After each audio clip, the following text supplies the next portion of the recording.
And good evening. We are the Warrant Committee. Madam Clerk, would you please conduct our attendance for purposes of the record? Sure. We have Dave Humphreys, Tom Caldwell, Lori Connolly, Allison Gagnon. I skipped Jay Funley. Jay Funley. And on Zoom, we have Allison Gagnon, Julie Joyce, Christine Cosio, Tim Lyons is here in person. On Zoom is Julia Maxwell, JJ O'Connor, Steve Rhines, Ron Sia, and Judy Steele. Excellent. Thank you. Our first order of business on the agenda tonight is we have a citizen's petition with regards to the speed limits on Chickatobit Road. It's sponsored by 31 members of the town who signed a citizen's petition to have that brought to the town meeting. We are joined tonight by way of Zoom by Mr. Jesse Gordon. If we could please hear from Mr. Jesse Gordon. And with regards to the presentation, Mr. Gordon, are you with us? I am. I'll be on site in 5 minutes. Up to you. Yes, thank you. Would you please state your name and your address for the record? And then would you give us 52 your West Street, Randolph, please? We missed that. What was that? 52 West Street, Randolph, Mass. Right. All right. How would you like to proceed with the presentation materials that you provided us? Would you like for our clerk? I'm sorry, Mr. Chair. Can I ask a clarifying question? Yes. Did he say Randolph Ave or? Randolph, Massachusetts. So the person presenting to us is not a Milton resident. Is that what I understand? That's correct. Okay. Thank you for clarifying. Thank you. Thank you for the question. So before we get started on that, it's true is that we have not had, I can't remember having a presentation, an article by someone not from our town. But I think what is important here is that the citizens petition is signed by 31 members of our town. So really, it's their article. It's the citizens of the town that puts forward through our process into the town meeting. The purpose of the warrant committee is to conduct our hearing and to give our recommendation. So at this point, I think we need to hear what the proposal is. And if Mr. Jesse Gordon is in the best position to be able to provide that to us, then that's my ruling as the chair. Okay, so thank you. Mr. Gordon, would you please proceed? Yes, my proposal is to vote to remove the home rule petition passed by the Milton Town Meeting several years ago, which was submitted to the legislature for the third time this year, to put in a 25-mile-an-hour sign at the intersection of Randolph Ave and Chickatobit, in substitution for the Mass DOT recommendation to put in a roundabout. I oppose the 25 mph sign as the sole solution because it basically creates a speed trap for the people of Randolph and for the people of Dorchester who use Randolph Ave as a major thoroughfare. The 25 mph, I just drove through that intersection on the way here. I'm just around the corner now. The 25 mph is surrounded by a 50-mile-an-hour zone and a 45-mile-an-hour zone just to the north. 50 mile an hour is just to the south in the Blue Hills. And it would be a sudden change in the speed limit, which is commonly known as a speed trap. I believe the chief of police was asked about enforcement on that road, and he said, well, we don't enforce that very much. But if it's not enforced, it wouldn't have the effect of preventing accidents at that intersection. The purpose of the roundabout and the purpose of the 25 mph sign is to reduce the number of accidents at what is one of the most deadly intersections in Massachusetts. The Mass DOT proposes a roundabout because it would work 24/7, regardless of whether there's a police presence or not, at slowing traffic and would make it that traffic is slowed for, a half mile south, a half mile north, which is into town in Milton and into the Blue Hills, in Quincy on the way to Randolph.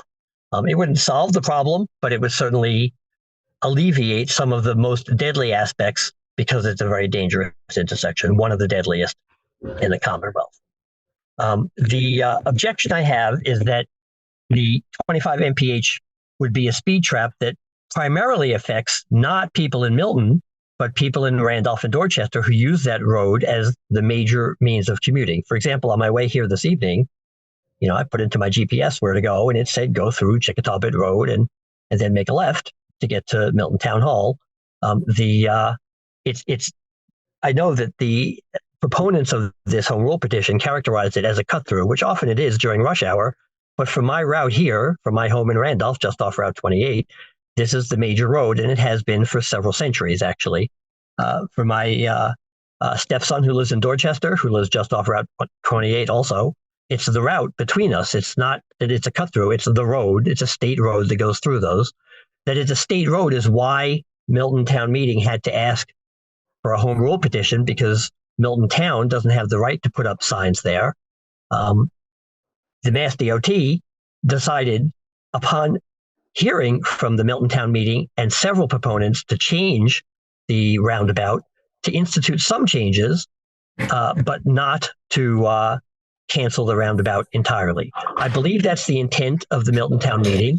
A representative from Milton came to the Randolph Town Council to address us. I'm a Randolph Town Councilor, to ask for our support of the elimination of the roundabout. And I replied that I don't support the elimination of the roundabout. I support having additional changes that the Milton Town Meeting might want, but not the elimination of the roundabout with a replacement with the speed trap. My real objection to the speed trap is that it would target the people of Randolph and the people of Dorchester, which are both communities of color. I cite in my materials the Massachusetts Uniform Citation Data, which is the standard report produced by the Commonwealth of Massachusetts about police activity and who they stop by race every year. And Milton has a plus 30% differential for stopping motorists of color. Now, I'm not going to discuss why that is, but it's a fact, and it's would be exacerbated by having another speed limit with a police enforcement along Randolph Avenue, which is heavily used by the people of Randolph and the people of Dorchester, who are majority minority communities. The numbers that are for Randolph on that same road are only a plus 5% differential. That means that the police in Randolph on the same road just down the street stop motorists of color 5% more than they stop white motorists. In Milton, that disparity, that differential, as they call it, is much higher. It's plus 30% and it's minus 30% for white motorists. Now, I'm not saying that the Milton police should change their practices. What I am saying is that it's a fact that that differential is high for Milton and not so high for other towns. And it's a fact that if we had a 25 mph speed sign there that was enforced by the police, it would make that number, that percent differential, even higher, because it's majority minority communities on both sides. I don't think the people of Milton want that number to be higher. I think the people of Milton want that number to be lower, and didn't fully realize when they asked for this home rule petition what the effect would be on that racial disparity in ticketing. That's the gist of my presentation.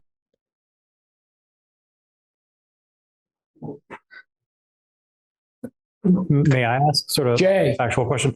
Hello, sir. My name is Jay Fundling. I'm a warrant committee member.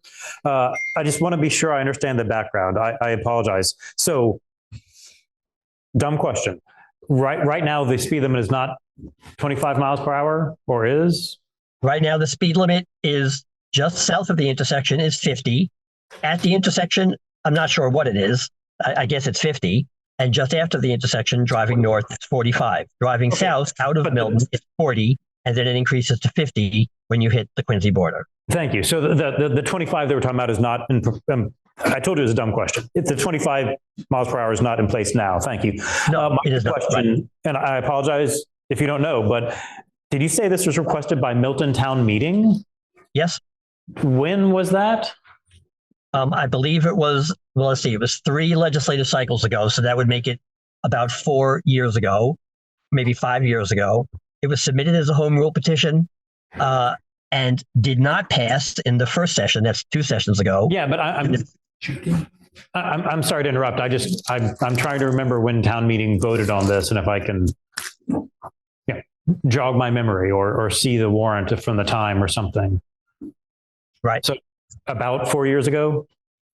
4 or 5 years ago. Knows. I have a little legislative history in the notes. It would be just before the first introduction. Thank you. I'm sorry. I was talking and you were talking. Can you repeat that? I have a little legislative history in my notes there. It would be just prior at the Milton Town meeting, prior to the first introduction 2 legislative sessions ago. Thank you.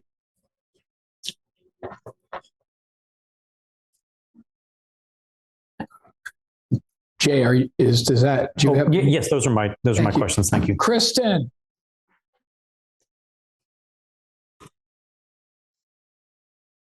You're on mute, Kristen. Sorry. It's my understanding that the home rule petition expires after 2 years. So this is not, in fact, a home rule petition. This was a separate bill that was separately filed by our 3 legislators in town. So I was just understanding this article here is to recall the home rule petition, but how does that apply if this isn't actually a home rule petition? So yes, it is true that all legislation expires at the end of the session, which is after 2 years. It did expire in January 2023 when it was introduced and it passed the legislature.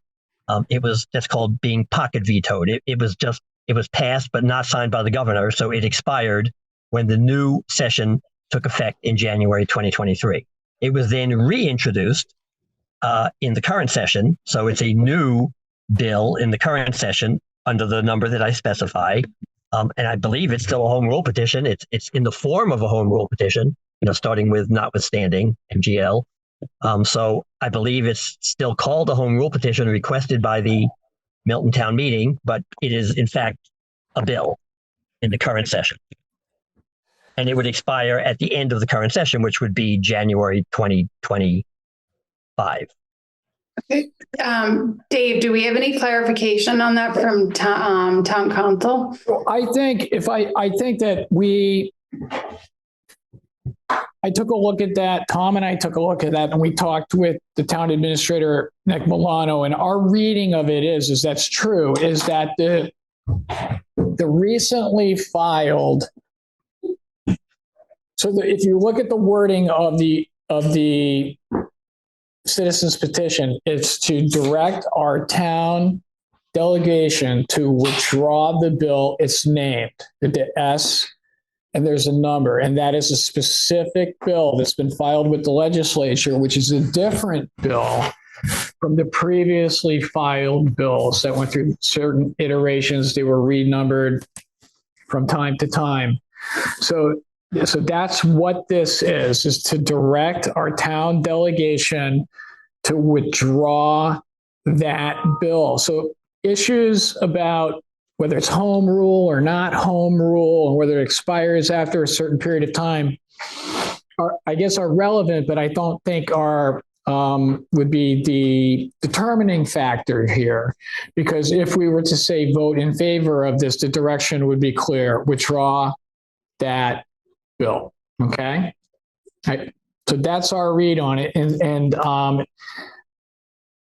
just waiting. I mean, eventually it would last, but I think the point here is that our viewing of the legislative history is that the bill has come out of committee and is proceeding as a live actionable bill. Okay. So there is a case or controversy at hand here. Mootness is not an issue. Okay. Is that helpful? Yes, it is. Thank you. Okay. Julie.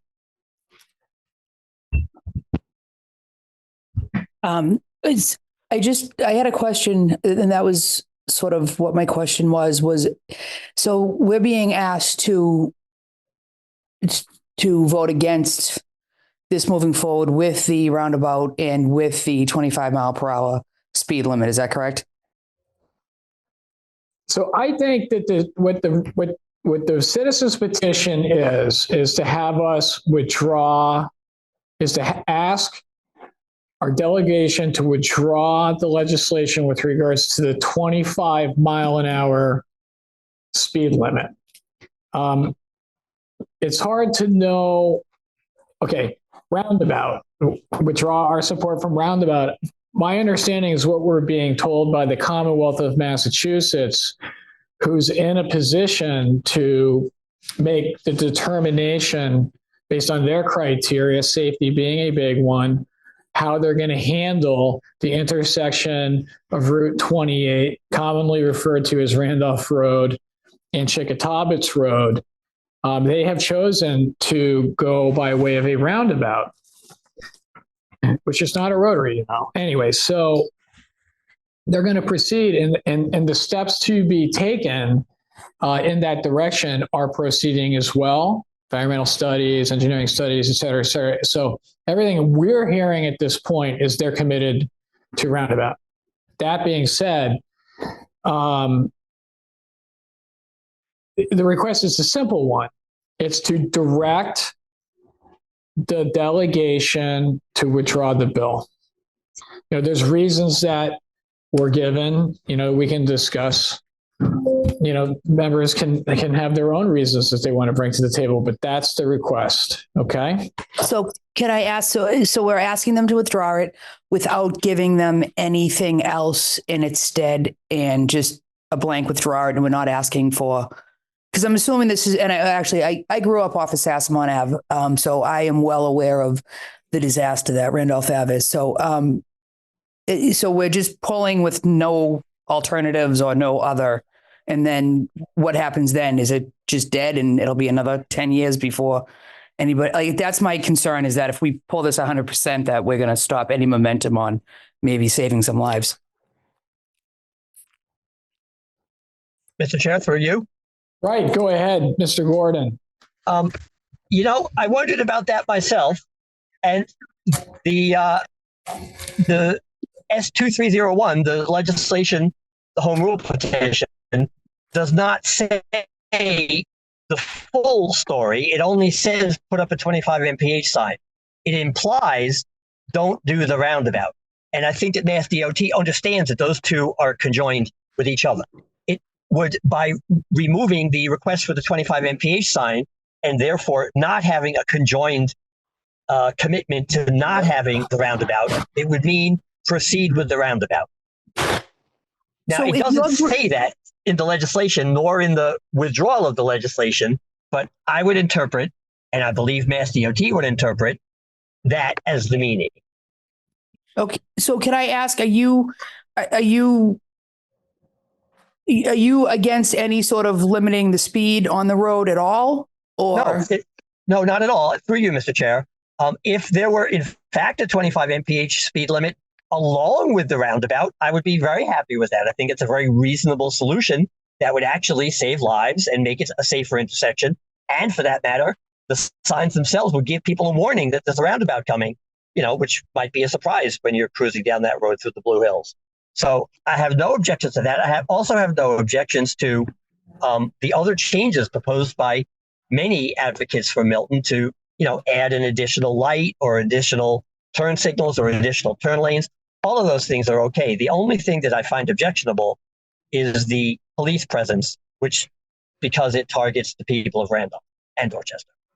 okay, so and I understand that, but my speed kills, and those, a lot of those people who died were also people of color from Dorchester and from Randolph too. So we have to keep that in mind. But we need to protect everybody. That road's a death trap, and so somebody who watched that as a disaster growing up, that's a scary place to try to turn on and off of, and we see it on a regular basis every day. So I agree that we don't want to make it easy for people to be targeted, but I do think we have to really be concerned about those lives as well.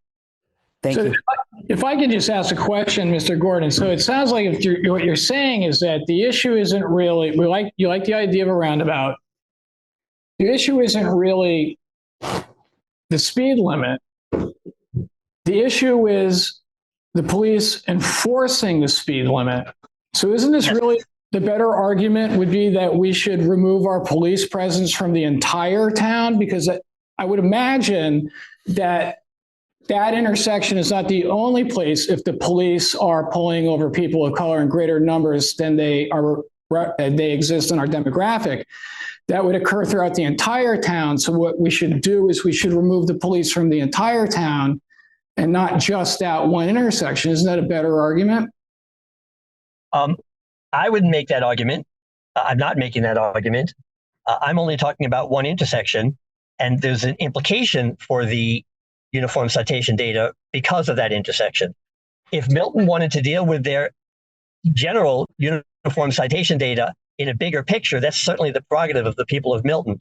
This is the issue that's before the legislature now, so I'm only talking about this particular issue. And whether what you say is true or not is beyond the scope of what I'm referring to here. I'm only talking about one piece of legislation and the effect of that piece of legislation. And I certainly agree that having a lower speed limit there is a good idea. It's the police presence that accompanies the lower speed limit without the presence of a roundabout, which would cause it to be a speed trap. It's the speed trap aspect that I oppose, not the lower speed limit and the safety effect of that, not the traffic slowing effect either. Judy. Thank you. Here's, I just need to become unconfused. So this citizens petition is asking our town to go to the state representatives in our town. I guess Mr. Driscoll, Mr. Timothy, and Miss Brandy Luker.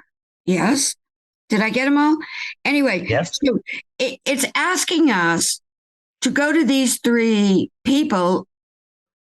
Have we done that before, Mr. Chair? I'm talking to you, Mr. Chair, not to presenter.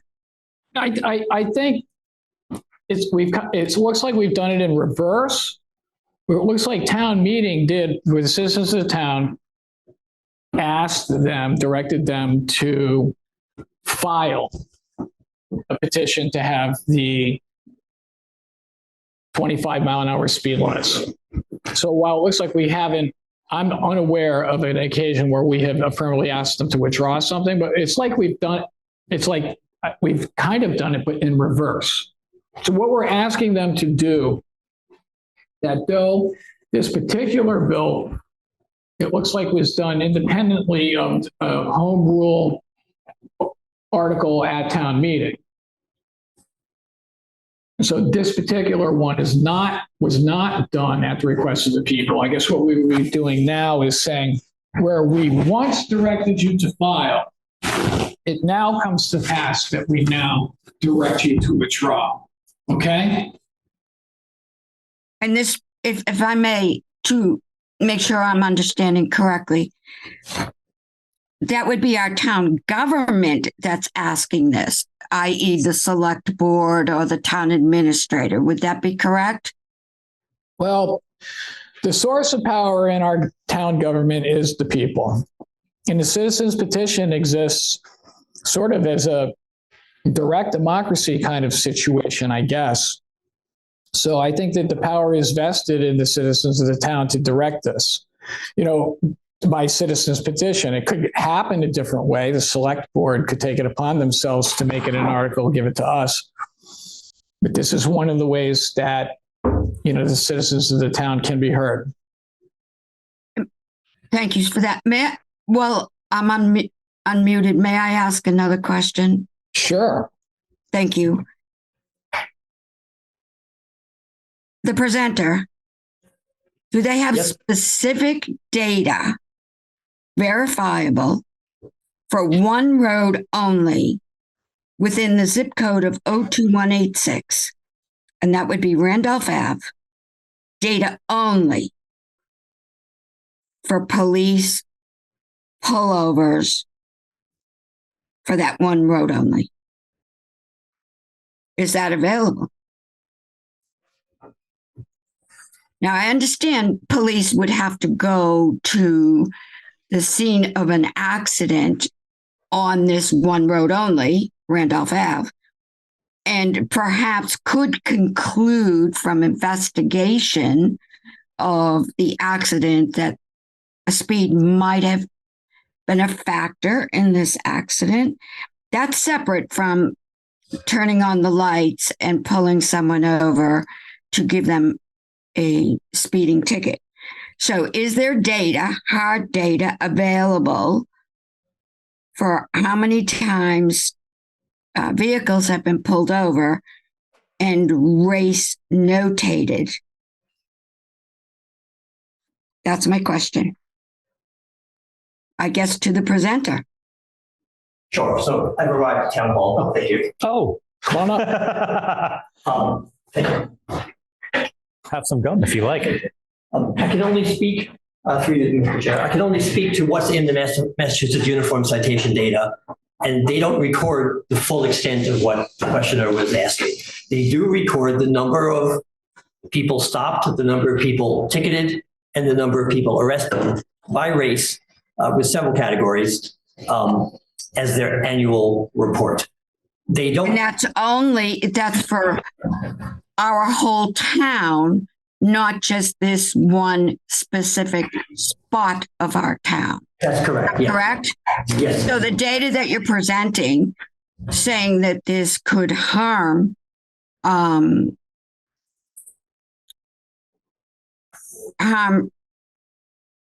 certain people, is a false indicator, because our town may seem small.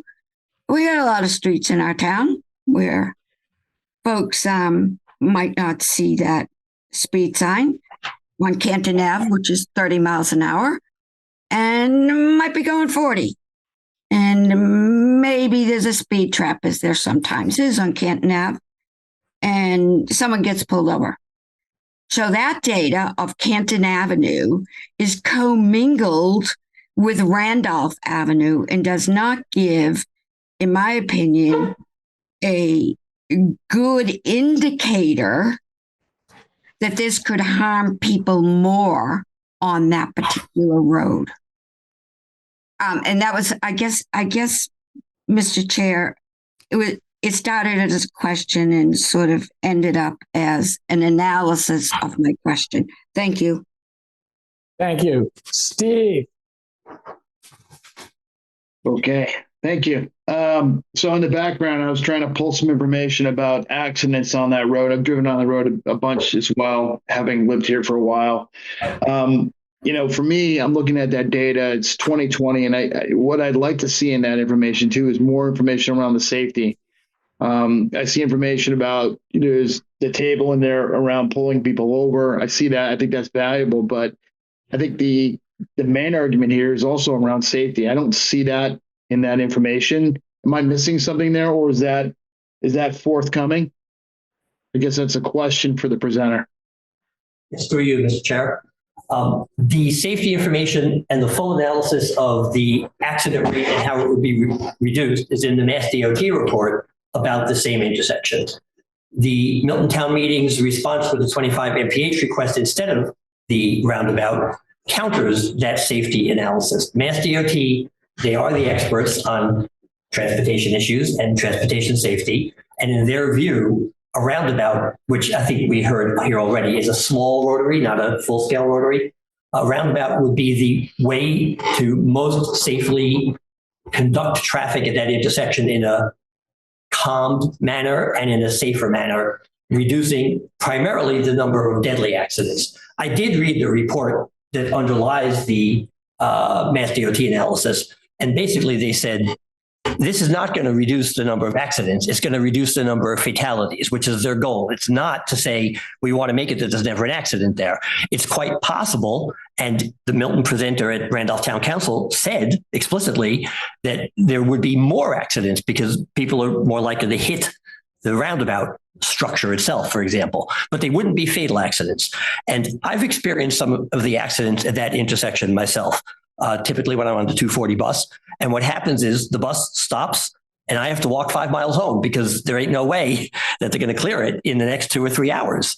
And that is the real issue that Mass DOT is trying to prevent is when you have a fatal accident, they basically close that road, which is the only road to get from Dorchester to Randolph through Milton.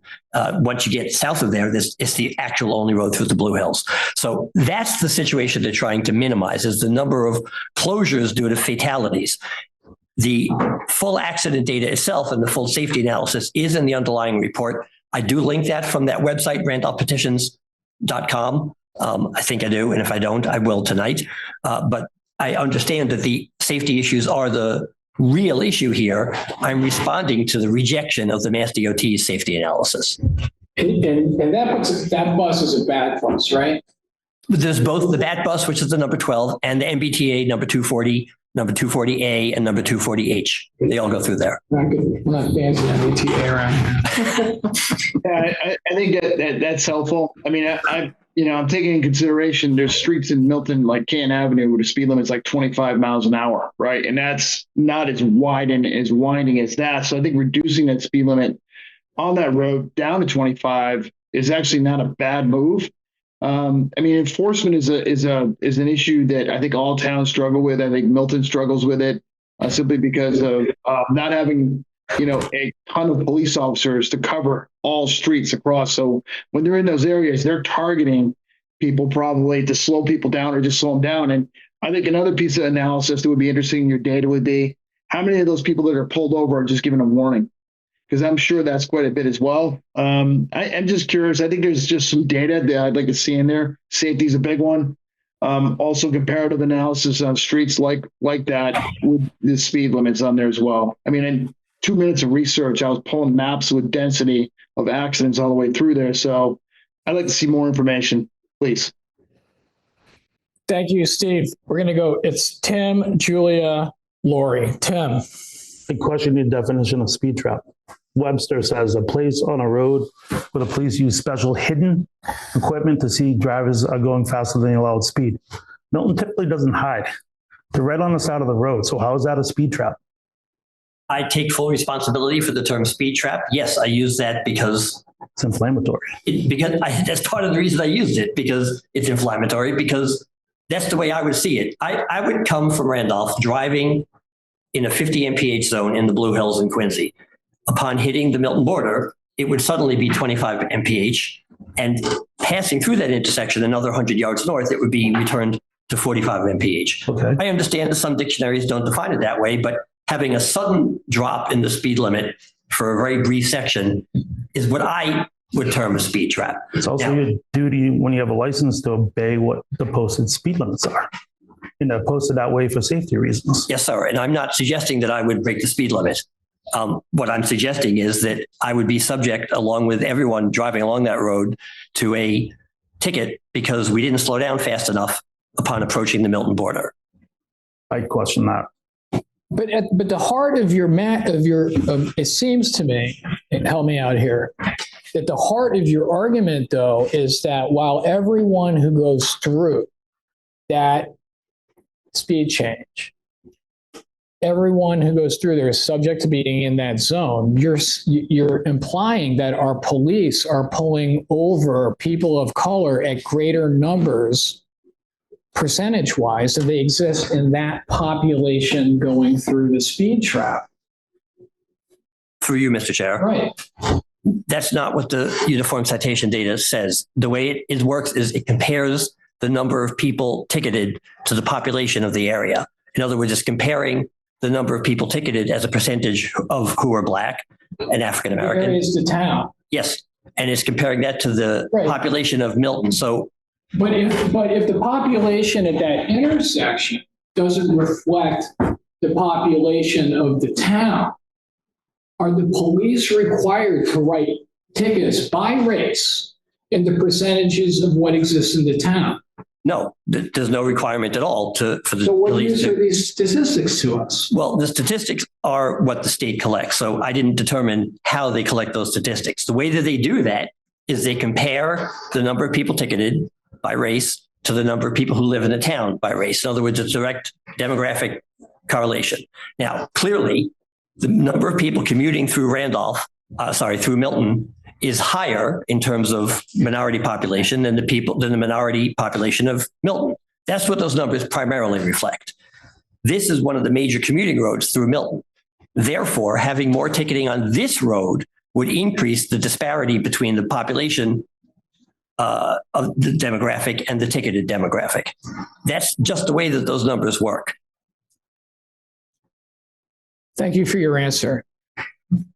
Julia's next. Thank you. So, Mr. Gordon, are you the author of this document that we were sent earlier this afternoon? For you, Mr. Chair, yes. Okay. So my understanding of what you've put in this document is that you are asking for the home rule petition to be withdrawn because if it isn't, the only thing that will be implemented on Randolph Ave is the 25 mile per hour speed limit, and Mass DOT will not go ahead with the roundabout. Is that accurate? Yes. And, I had a long discussion with several lawyers about that, because the home rule petition doesn't actually say don't do the roundabout. It only says put up a 25 mph sign. So I said there's a reasonable interpretation that you can say, okay, do the roundabout and put up a 25 mph sign. That is a disingenuous interpretation because everybody involved with submitting this petition initially and the Mass DOT, who were aware of it, knows that the purpose of the 25 mph sign is to replace the roundabout. So yes, you're right. The wording doesn't say that. It just says put up a 25 mph sign, which actually I have no particular objection to.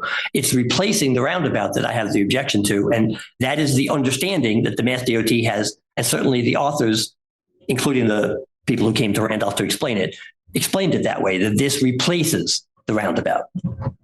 Right. I see that's not in the legislation, though. So there are two different but related issues here, it sounds to me. There's the issue of the 25 mile per hour speed limit and whether or not we want that there. Well, maybe three issues. There's the issue of the roundabout and whether or not we want that there and what removing this home petition would do to that. And then there's the reasoning that you are bringing to us behind why you want the 25 mile per hour restriction removed, which is because statistically speaking, the Milton Police Department disproportionately tickets people of color town-wide. Is this all accurate, what I'm saying so far? Yes. Okay, so I think for our committee,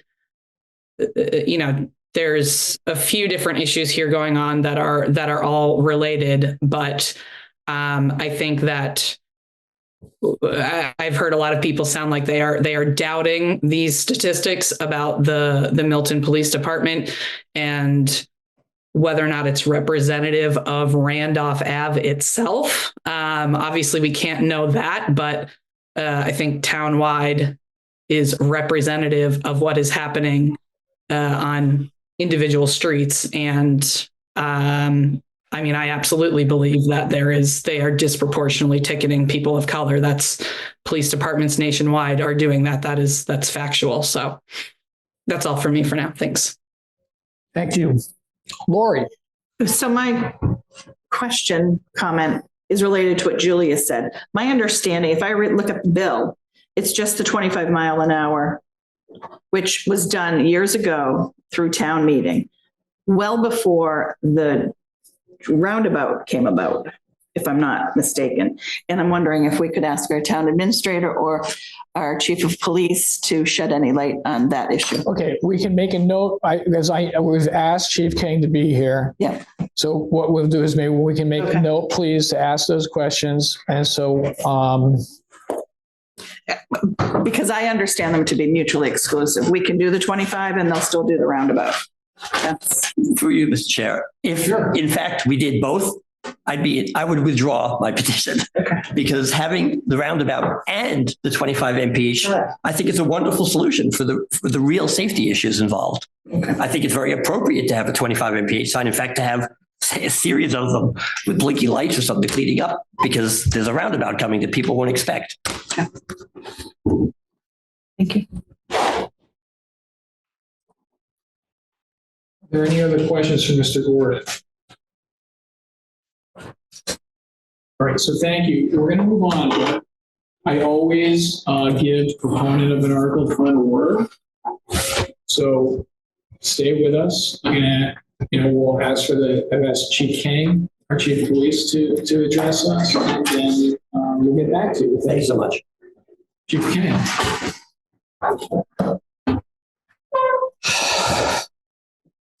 Thank you for joining us at the Warrant Committee tonight. My pleasure. Thank you for having me. I actually don't have a lot to say for a couple of reasons. One is, I'm kind of late to the game on this. Good intentions. I appreciate the Warrant Committee reaching out to me, trying to get me up to speed. But, I was 15 minutes late to tonight's meeting because I had a 6 o'clock commitment. The information that I know a member on Zoom mentioned was sent out today. You were kind enough to send to me. I didn't even get it to read it. So I just read it quick here. I think there's some significant flaws, but I will bite my tongue tonight. And if need be, I will address those at town meeting. I'd like to, fairness, not have that rushed on me. Not that that was done by this group, but I feel like, I only got a copy of the article yesterday from the town. So, what I can tell, somebody had alerted me to this issue, and, I wasn't involved in the town meeting that put this forward. I never spoke at town meeting. This 25-mile-per-hour limit didn't come from the police department. I never had dealings with Walter Timothy, who filed the bill. So whatever reasons were done, I really defer to those people. It wasn't done for any Milton police motive to either intentionally or unintentionally trap people. I know this gentleman, and I totally respect everybody, has opinions, and everybody can interpret data differently. It's easy to collect data. It's difficult to interpret. And I think that applies to every field, not just race of car stops. So I really would like to say a few things, but I think I'll defer until a later time so that, I don't make a rushed comment that I shouldn't make. But I do see significant flaws in that document that I got today. I think there's a lot of interpretations of the data that's referenced there. I think Mr. Humphreys, what I feel is a common sense point, I think really would be the substance of my argument that, the population of that intersection is not necessarily the population demographically of the town. And I think that's an issue.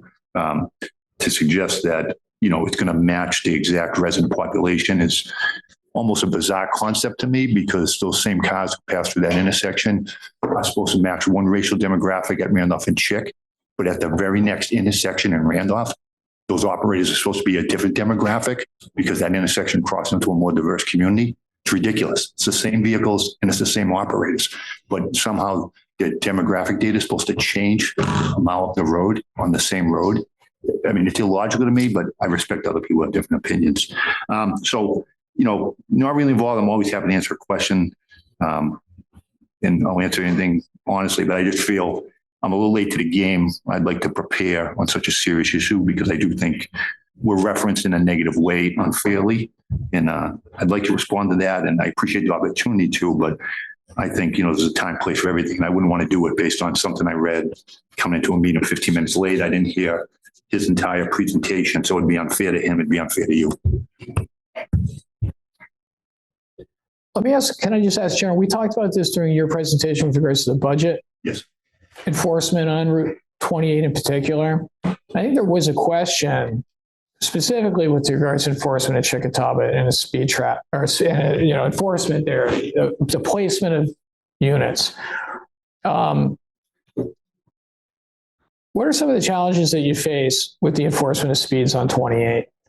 That's a treacherous road. It's the highest accident road in town on that stretch. So just 30,000 vehicles per day on that road. The volume's a challenge. The layout of the road's a challenge. You just can't keep up with it. A lot of the accidents, this speed and there's aggressive driving, this things that, traffic enforcement plays a vital role in. But a lot of those accidents are, operator errors that happen in split seconds that the police, it's just difficult to enforce. The majority of those accidents at Randolph and Chick is somebody sitting at that red light and it's green light, whatever. And all of a sudden, I can make it. It does a quick left turn. They might have their blinker on. It's a judgment. I can go with that car coming. It's coming quicker than they thought and they hit it, or they make the clear the first lane, get hit by the second lane. An officer could be sitting beside that car. We almost can't prevent that. That's not somebody on their cell phone. That's not somebody going 70 and a 40. It's a split second decision. Can I make this left turn before that car coming another way comes? Maybe obviously if the other car was speeding, sure, the police can enforce that. But if you look at the crash data there, a lot of it's just last second operator errors. Car pulls out of Newcomb Farms and again, misjudges and doesn't leave enough room in the car coming down Randolph Ave.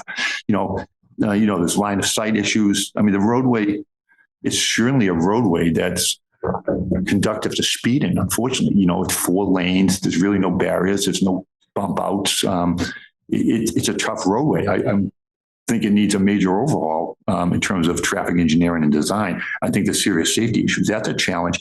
I mean, we've had all different challenges. They're not really financial. They're not budgetary. It's, we've had staffing challenges in the sense, our department went through 5 very difficult years of staffing and we're just really getting up. And when that happens, traffic enforcement is one of the first things that kind of fall by the wayside. So there's been various challenges, but those are probably the main ones on that road. Thank you. Jay. Hi. So our guest said a lot of different variations. I believe one thing our guest said was, well, it'd be okay if we had a 25 mile per hour zone here, but not enforcement. I have thoughts on that. What are your thoughts on setting up a 25 mile per hour zone right in that area, but not enforcing it? Well, it's a little tricky. Maybe that's a loaded question. Well, it's a loaded seems like sense. Like I said, I wasn't involved in the underlying article that was petitioned that. So I don't even know. I know we're talking generally the intersection, but how big is that 25 mile per hour zone? That I don't know either. It's really not in there in anything I've read. So, I agree. I feel most cops aren't looking to go get a sneaky ticket. Or to be honest with you, it's one of the hardest challenges is to get police officers to go write tickets because it's a headache to them. You know what I mean? The biggest complaint I get is we don't write enough tickets on Randolph Ave. The complaint I get is when we're writing too many or harassing certain demographics, it's that we're not writing enough because people are concerned about safety. You want to encourage those officers to go do it. But I don't know an officer in my department that wants to catch somebody in a 50 mile per hour zone that suddenly drops to a 25 to go back to a 50 or 45. They're not looking for a cheap ticket. They're looking to address a safety issue if we send them there. So if it's a small zone, it'd probably be very difficult to enforce because I think most people are going to be fair and they wouldn't harass people for that. Also, you need a big enough distance that you can accurately assess they were going over the speed limit in that zone. I mean, I just don't even know what the zone is other than in the area of the intersection. Is it a quarter mile? Is it a mile? I don't even know. So it's almost impossible. I was wondering that too. I looked at the text of the law and it's as vague as that. I didn't know if I was being dumb, if there's some general accepted size. Yeah, no, I think I would need more info like you to properly answer you.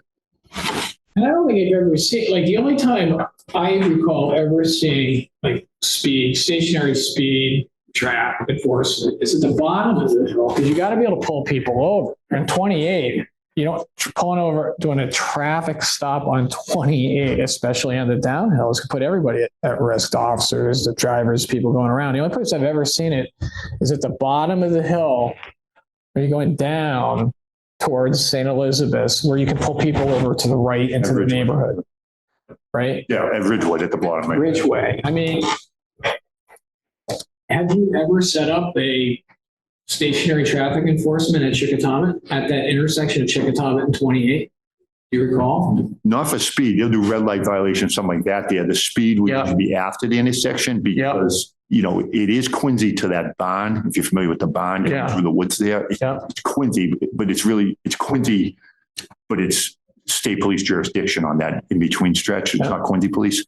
So, for us to do it, we have to do it after. So between the barn and the light, you're really not going to hit somebody for a speed. And you might have a red light violation, erratic operation, marked lanes, things like that. But you're really going to get your speed and violations beyond that. Some will grab them for safety reasons, like you said, they might come down the hill would be common. We can flag them onto a side street, or to be honest with you, they'll follow them till they get up to the light by St. Elizabeth. And when they turn or go straight, it's just safer to pull them over there for the violation back there. Right. Okay. Thank you. Any other questions? Judy. Julie. Thanks. I think my 2 cents that I wanted to throw in is if we're really struggling to get people to stick to the 45 or the 50, I think then trying to go down to 25 without asking the police to really enforce that. I mean, I don't know how well we're going to be able to do that, right? If we're struggling at 50 and then cutting that in half, that would be my only 2 cents to that. Thank you for that, Julie. Allison. Hi there. Thank you, Chief King. I really appreciate the service you give to this town. I just had a question. Haven't you had requests to add more traffic police officers, especially towards governors where people are cutting through and going over the speed limit? Yeah. Yes.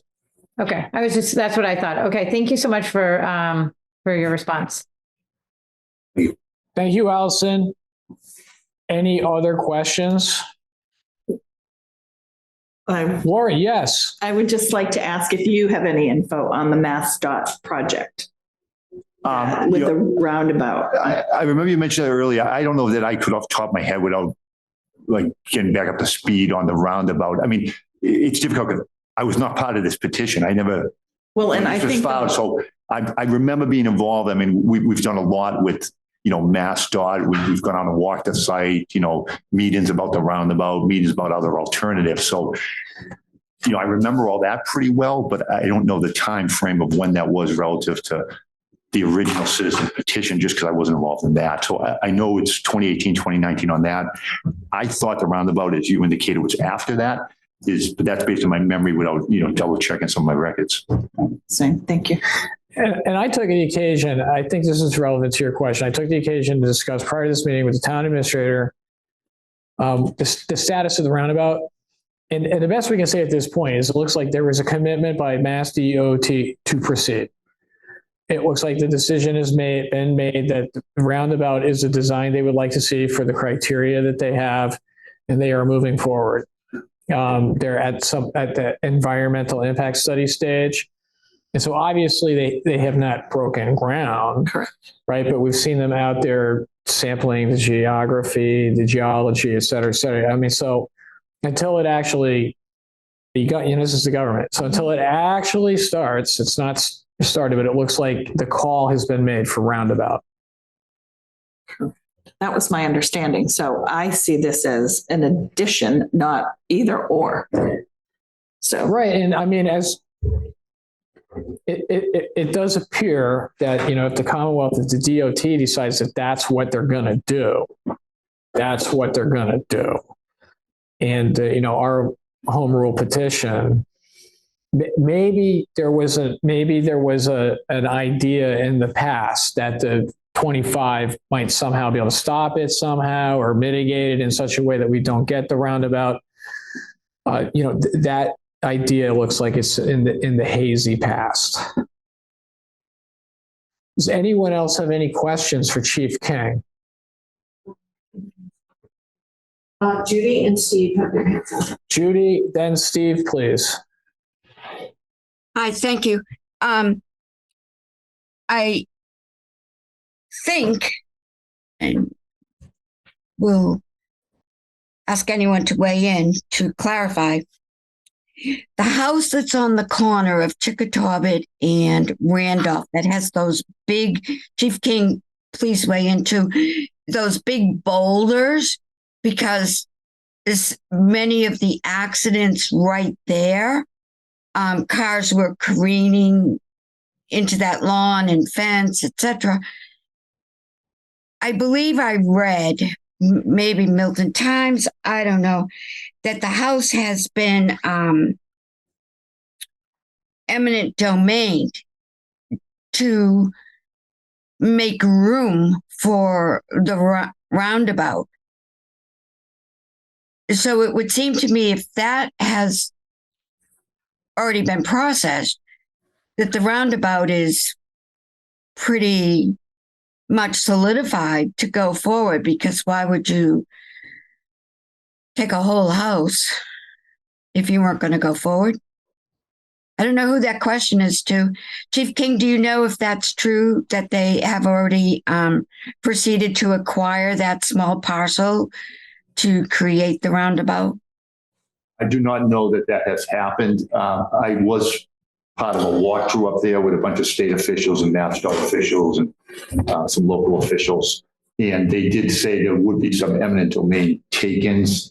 That house with the boulders, you said, was mentioned, and that some of the property on each corner from like DCR. But that was conversational. That was within the last maybe 3 months, 4 months. But my interpretation was that that had not occurred, but that was like. Yeah, I think the house is actually vacant now. Why it is vacant may or not be linked to this eminent domain. It was news that I didn't think I needed to know at the time, perhaps, and why I can't totally recall it perfectly. Thank you. Thank you, Judy. Steve. Thank you, Mr. Chair. I just want to show, would it be all right if I share my screen for 2 seconds? If that's okay?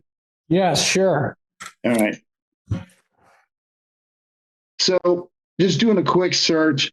Personally, I'm all about data. This is on mass.gov. This is crash data for the state of Massachusetts. I pulled it for 2024 all the way back to 2010.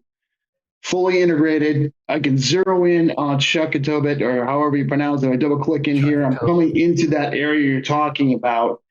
You can see all the accident data. I sent you the link too, Dave, just a few moments ago. You can drill down into whether it's a bicycle or pedestrian, and it's pulling all this data. So I would encourage the group to take a look at it, and you can further query down to, oops, sorry about that. You can further query down into other key pieces of information and understand this. So I think, as we're looking at this and we're building the story around why they.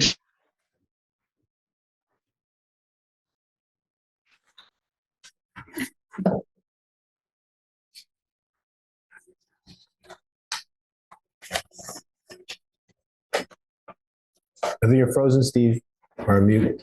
Hold on 1 second. He's counting data. Sorry. Did you guys see my screen? Saw the graph, and I look forward it. I just see it. You look very happy. Yeah, I know. It's data. I'm having fun with my local internet supplier. Were you able to see my screen? Yes. Yes. Yes. Sorry. Carry on.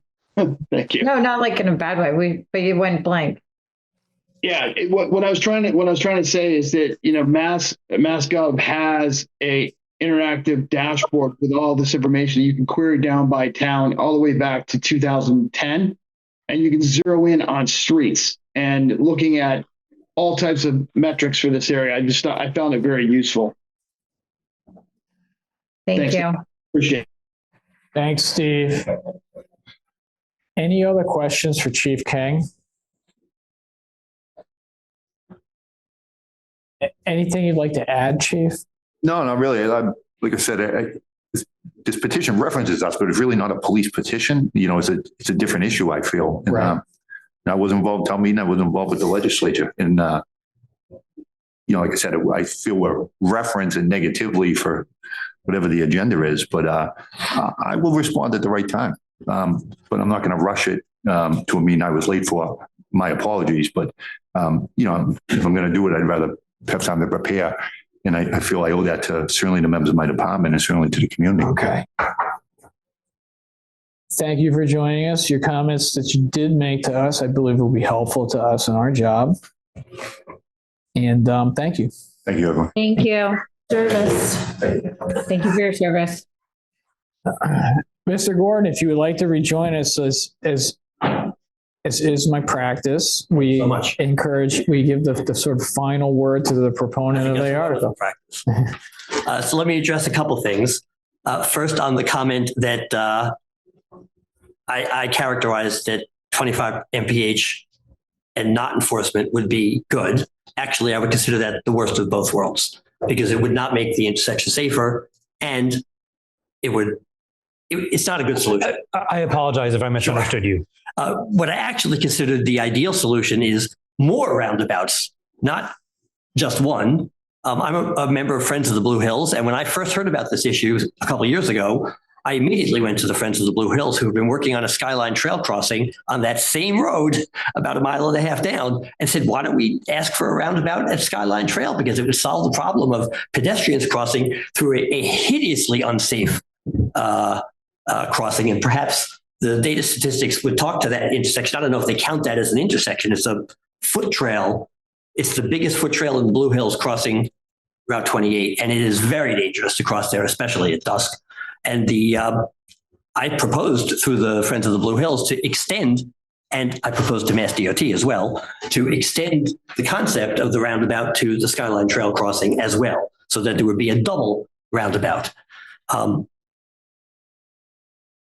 The other issue I want to address is about the police motivation. And I certainly did not in my documents say anything about the police motivation. And neither does the Massachusetts citation data. I think they're extremely careful, as I was as well, to never try to judge what the police's motivation is. These are reports of ticket data. They're not reports of motivation of the police in any way, shape, or form. They're reporting on what actually happens when you drive down this road with regards to the police. And in fact, if you study the document that I cite, it has a very detailed section called the Veil of Darkness section, which is comparing police stops during daylight hours when you can see the driver to police stops during dusk and evening hours when you can't see the race of the driver before you stop them. That's really one of the major analysis tools that they use. With your data analyst available, I suggest that perhaps the data analyst show the police department that there is a big piece of data that's implied by these statistics. If you compare Milton and Randolph, if you are a driver of color driving down Route 28, your chances of being stopped in Milton are about the same as your chances of being stopped in Randolph. What differs is the number of people in the neighborhood that you're being stopped at. Once you're north of the Milton border, the neighborhood is something like 70 to 80% white. Once you're south of the Randolph border, it's like 70 to 80% black. That's the key difference in what the report is reporting. It's reporting the differential between the neighborhood and the number of people stopped. It's not reporting the motivation of the police. It's not reporting the targeting of anything. The reason that one speaker suggested that I'm mixing all the data together, the reason that in my head I feel that that's the appropriate thing to do is because what this data says is that the Milton police are stopping a lot of people who come from Randolph and Dorchester. That's really the conclusion that I would draw from this data, is that yes, they're stopping more people of color and giving more people of color tickets, but it's because there are a lot of drivers coming from Randolph and Dorchester, majority minority communities, who come through Milton as the normal course of driving. It doesn't mean that the Milton police are doing anything wrong. It doesn't mean that they're doing anything different than the Randolph police are doing. It just means that there are a lot of people from Randolph who are being stopped. That was my motivation for coming here in the first place. It was my motivation to initially, when I first heard about this 2 years ago, to write to my legislators, who are the same as your legislators, and to come to the Milton Select Board, who referred me to the Milton Town Meeting. It was all because it's clear from looking at that data that it's the people of Randolph who are being stopped on that road. It's not the people of Milton who are being stopped. Now, why they're doing that? Of course, it's obvious, because those are the people who are using that road. There's nothing judgmental about that, saying that the Milton police are stopping the people who are speeding. And some of those people come from Randolph. Of course they do. The issue is, what do you do about it? And what I'd like to do about it is make a roundabout like Mass DOT suggests, and adding a 25 mph sign, that's a great solution. Adding another roundabout, that's a great solution. Adding more traffic signaling further north and further south, those are all great solutions. The only one that's not the great solution is what I characterize, and yes, I do characterize it intentionally as a speed trap, because it gets people's attention to say it feels like a speed trap if I'm driving from my home on the major road near my home to a major destination north of my home, and I have to suddenly slow down to 25 mph. That's what feels like a speed trap, and that's what bothers the people of Randolph that I represent. That's it. Thank you very much for your time. Thank you.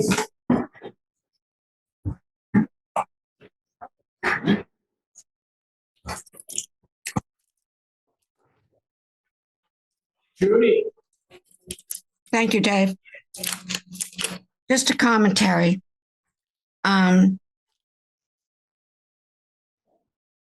Randolph Ave is a speedway. Any of us who dare to venture onto Randolph Ave to go anywhere, myself, I go further up Randolph Ave to cross over to where my house is. In other words, I go all the way down sometimes to just past Milton Academy when I could cut off in 2 other places that would be more convenient to get to where my house is. But the fear for my own personal self of taking a left from the right and the folks coming at me, I just stay straight, go down past Elizabeth, or if the light's good at St. Elizabeth's, I'll cross there. Otherwise, I go straight down to Brook Road. It's a dangerous road. Now, if I have to go to Randolph for any reason, it is my observation only, and I do go down to Randolph on occasion. Once I cross over the highway on and offs, you're now going from a wide open road where you can fly down there with very little in your way of stoppage, such as a traffic light. And then you enter into the town adjacent to us. It tends to be very congested. I can't imagine anyone doing 70 miles an hour going down Main Street in Randolph. So to me, it seems not a good analogy that the opportunity to speed is greater in the Milton section of Randolph Ave than it is in the Route 28 section that now you're in zip code 02368. Simply because of congestion. They have a lot of commercial. And it seems to be a traffic light every block. So the opportunity to travel at 70 miles an hour is greatly reduced just by, and I don't want to use the word topography, and I think I just can't find the word I'm looking for. But just because you can't gain that kind of speed. So I think it's a false analogy, my opinion, that we target adjacent community residents. I have found myself driving on that road, coming back from, say, where you get your vegetables there. I'm so tired, Dave. This week has really been draining. Where you get your vegetables, and Newcomb Farms is across the street, and then there's a couple of garden centers. And so if you're driving back from there and you're not really careful, you can go over the 45 miles without even really realizing it, without being at 70 miles an hour. Anyway, that's just a commentary. Thank you. Thank you, Judy. Anyone? Jay? Yeah, there are a lot of side issues that have come up tonight. I don't think we're being asked to decide on the roundabout, which is good because I don't know anything about that.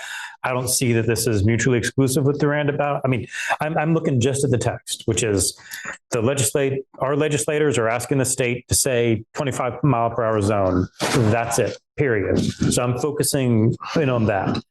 And I'm asking myself two questions. One is 25 mile per hour zone around that intersection a bad idea? No, I don't think it's a bad idea. Whether there's a light or a roundabout or a dedicated left turn or whatever, 25 miles per hour around that intersection is good. And then there's the second question of, is it injustice? Is it a racial injustice? I do not know, but I would say if we want to address a racial ticketing disparity in this town, we should do it directly and not point to this intersection and say this intersection should not have a lower speed limit. If we have a problem with the ticketing in this town, let's address that directly, not point to this intersection and say, well, keep the speed limit high there. So for me, this is an easy no at this point. Thank you, Jay.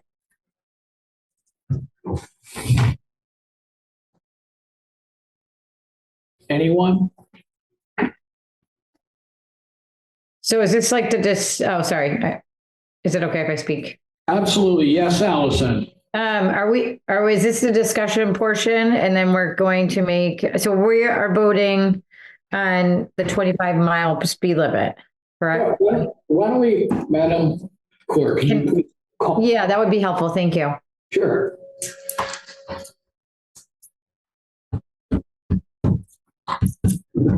This is the wording. I'm going to get closer to read it. I got the old chip in my brain, so I don't have the.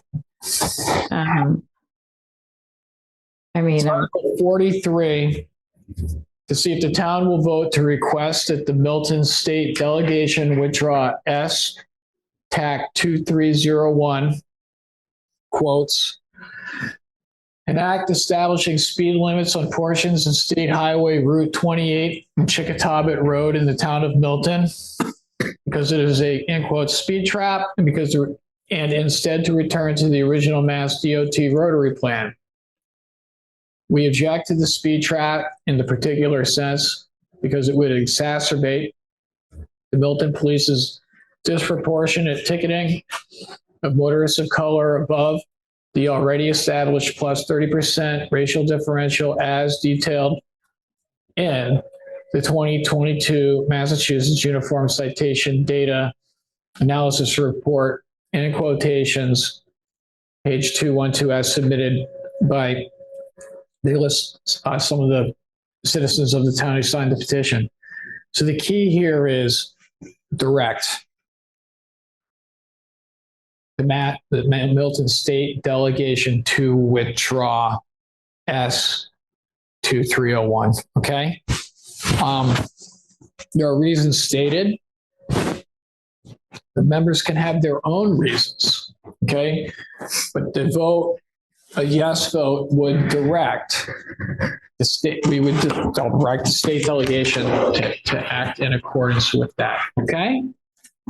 Allison, do you have any questions? Is there Allison or anyone else have any questions with the article here?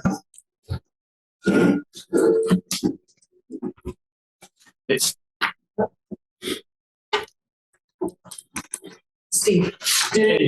Yeah, just a quick question. I'm sorry, Mr. Chair. Clarification, a yes vote is for, can you clarify that one more time, please? Right. So a vote yes. So there's all that language, but the thing that seems to be the action to be taken. The action to be taken is to direct our state delegation to withdraw the bill. Okay, a yes vote is to direct them to withdraw the bill.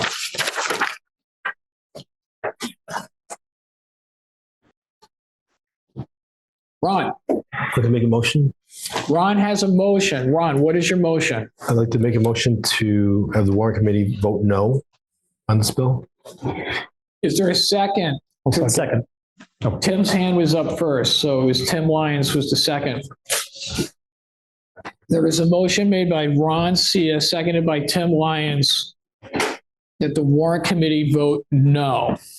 So Recommend the town vote no. on Article 43. Now, Tim was the second. Remember now, we're good at this. You vote yes to vote no. Yeah, this is why I get paid the big bucks. You vote yes to vote no, okay? Does anyone have any questions about that? So if you agree with the motion that Ron made to vote no, you vote yes. Are there any questions? And we're all tired. Oh, Yeah. Thanks, Ron. Thanks for making it easy. okay. That's funny. Okay, all right. Madam Clerk, could you kindly please conduct a roll call vote? Tom, Yes. Lori, Yes. Jay, Yes. Allison, Yes, please. Julie, Yes. Kristen, Yes. Tim, Yes. Julia, Yes. JJ, Yes. Steve, Yes. Amanda. Yes. Ron, Yes. Judy, Yes. Dave. It's my custom to only cast a vote in the case of a tie, Mr. Gordon, so I'm going to abstain. Ron's motion for a no carries. Thank you for coming to the warrant committee, and we look forward to seeing you at town meeting. Thanks so much. Thank you. Please, take two. You need two. Thank you so much. All right, bye. Okay.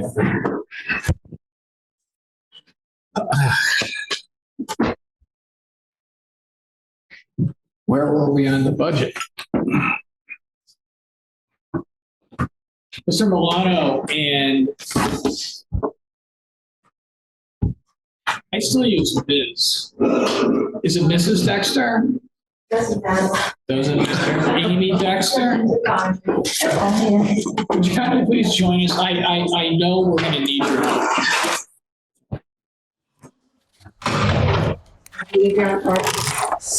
Article 6.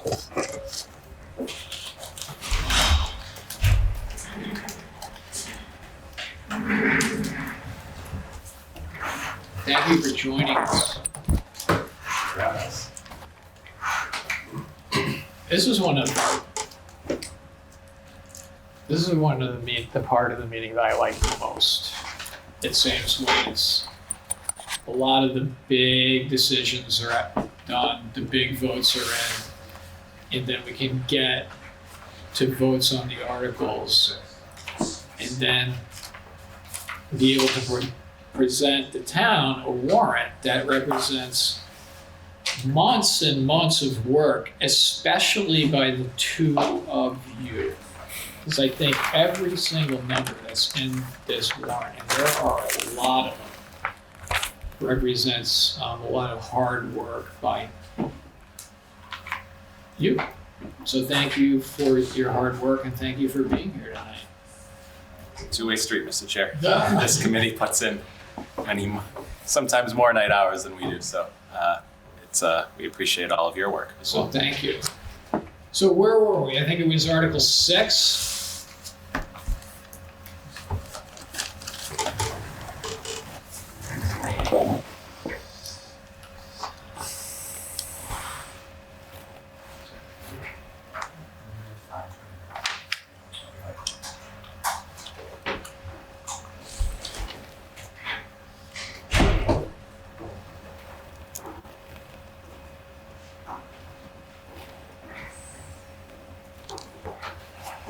Okay.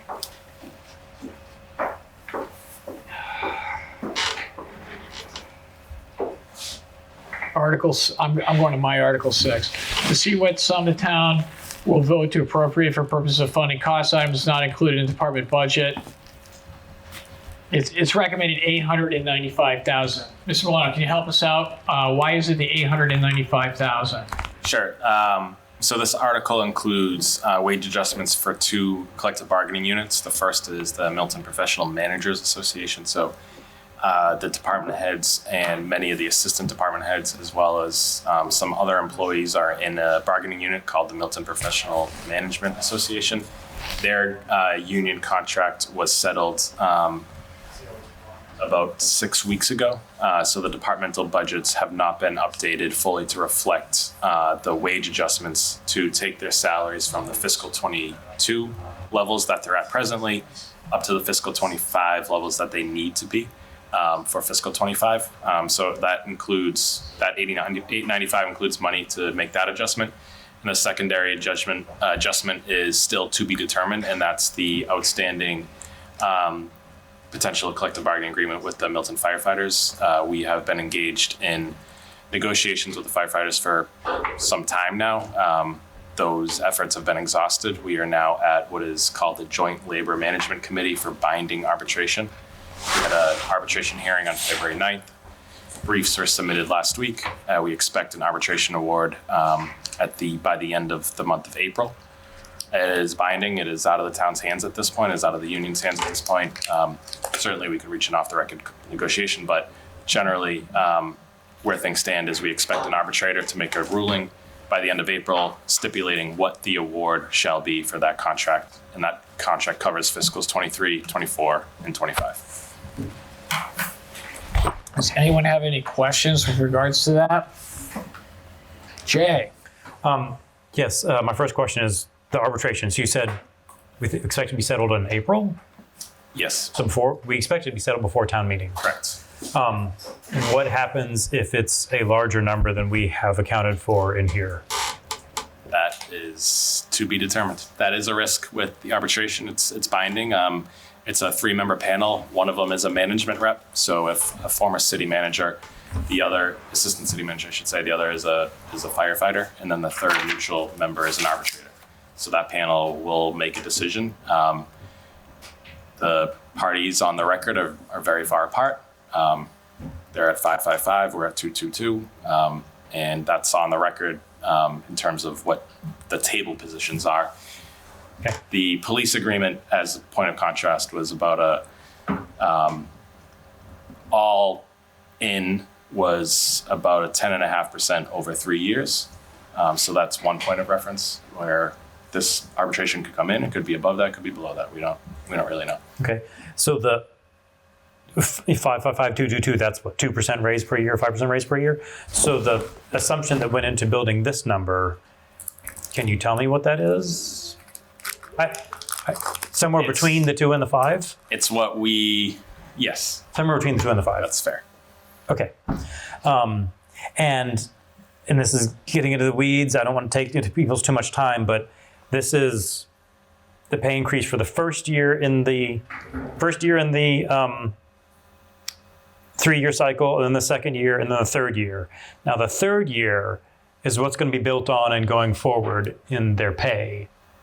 So in my imagination, if I'm understanding the math correctly, and you and I talked about this a year ago, about half of this, the first and the second step, are non-recurring. They're to make people whole for 2 years ago and for 1 year ago, and then paying them for this year, that'll be recurring. It's not quite. So there's 2 elements of this. First is typically with these collective bargaining agreements, they do include retro pay. So the contracts expire June 30th of 22. We've been negotiating since June 30th of 22.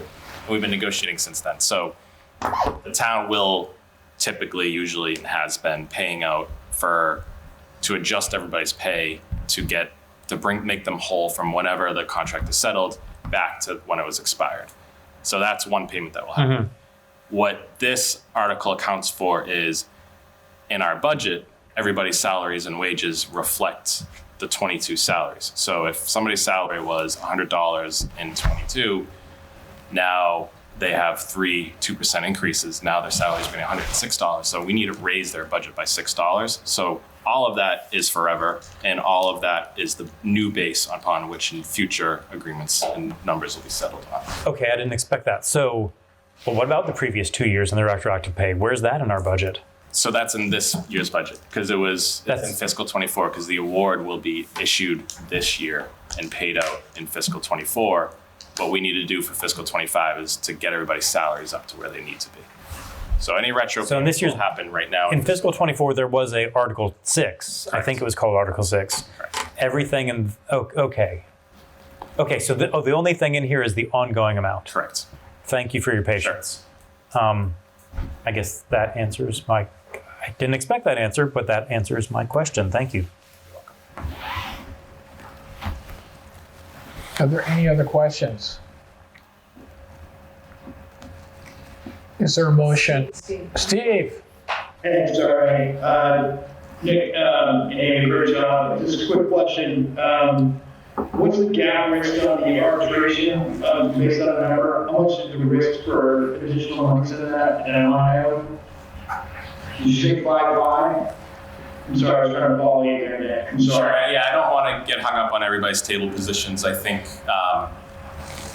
there is risk. It's kind of an unknown. Our argument was that, it's just also hard to talk about this since it's at arbitration level and a lot of it is still behind closed doors. So we put forward an argument that it should be lower than they think it should be. In terms of what that percentage difference could be, it's kind of hard to say. I think typically what you'll see is arbitrators will try to award awards that are similar internally. And, so on our end, most of our agreements were in the 6 to 7% range. Public safety is and always is a little bit higher. We got a really important concession from the police department, which drove their negotiations a little bit higher. So how the arbitrator looks at all that and brings it apart is kind of an open question. But at the end of the day, we've made our arguments. The fire union has made their arguments, and it's up to the panel to issue an award. Thanks. And just a clarification question on that. So are you saying that total this line item of 18.4, there's a risk of a potential 6% increase in that cost? Is that what you're saying? I'm not sure what number you're referring to. I'm looking at the table. I'm sorry, I'm looking at the wrong one. I'm sorry. Yeah. Straight. One second. It would be, you'd be looking at Let's scroll out beyond that one. I'm sorry. You'd be looking at the fire department managers. I'm sorry. Yeah, I'm sorry. Fire department salary and wages would be the number to look at in terms of thinking about what that might change as a result of this. Oh, that's helpful. Thank you. Thanks, Dan. Appreciate that. Sure. Any other questions? I mean, Jay? Just to see if I understand it correctly. So the salary and wages for fire and the level services budget is $5.5 million. And what we're preparing for is for that $5.5 million to increase by $895,000. Do I understand that correctly? No, because the $895 also includes salary and wage adjustments for the managers union as well. That agreement is locked in. It just hasn't been allocated to all the departments because of the timing of when the agreement was reached in the budget. Thank you. Ballpark, is that half? I guess it doesn't matter. Okay, it doesn't matter. It's 8:30. All right, thank you. Thank you for your time. It does matter. It just matters less and less later, I guess. 6. Any more questions on 6?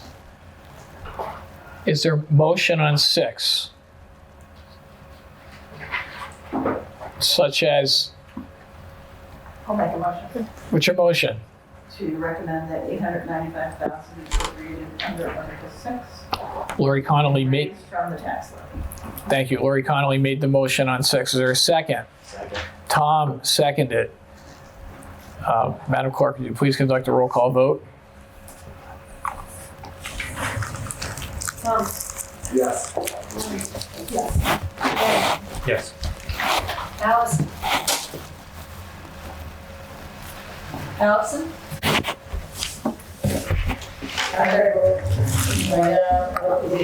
Yes, sorry.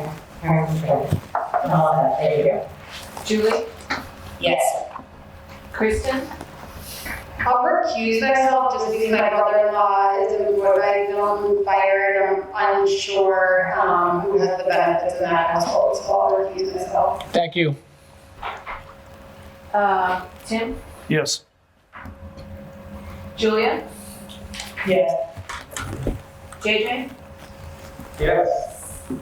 Steve? Yes. Amanda? Yes. Ron? Yes. Judy? Yes. Motion carries. Motion carries. Thank you. 7. Mr. Chair, I would point out that last year we did employee benefits last, just in case there are any other changes.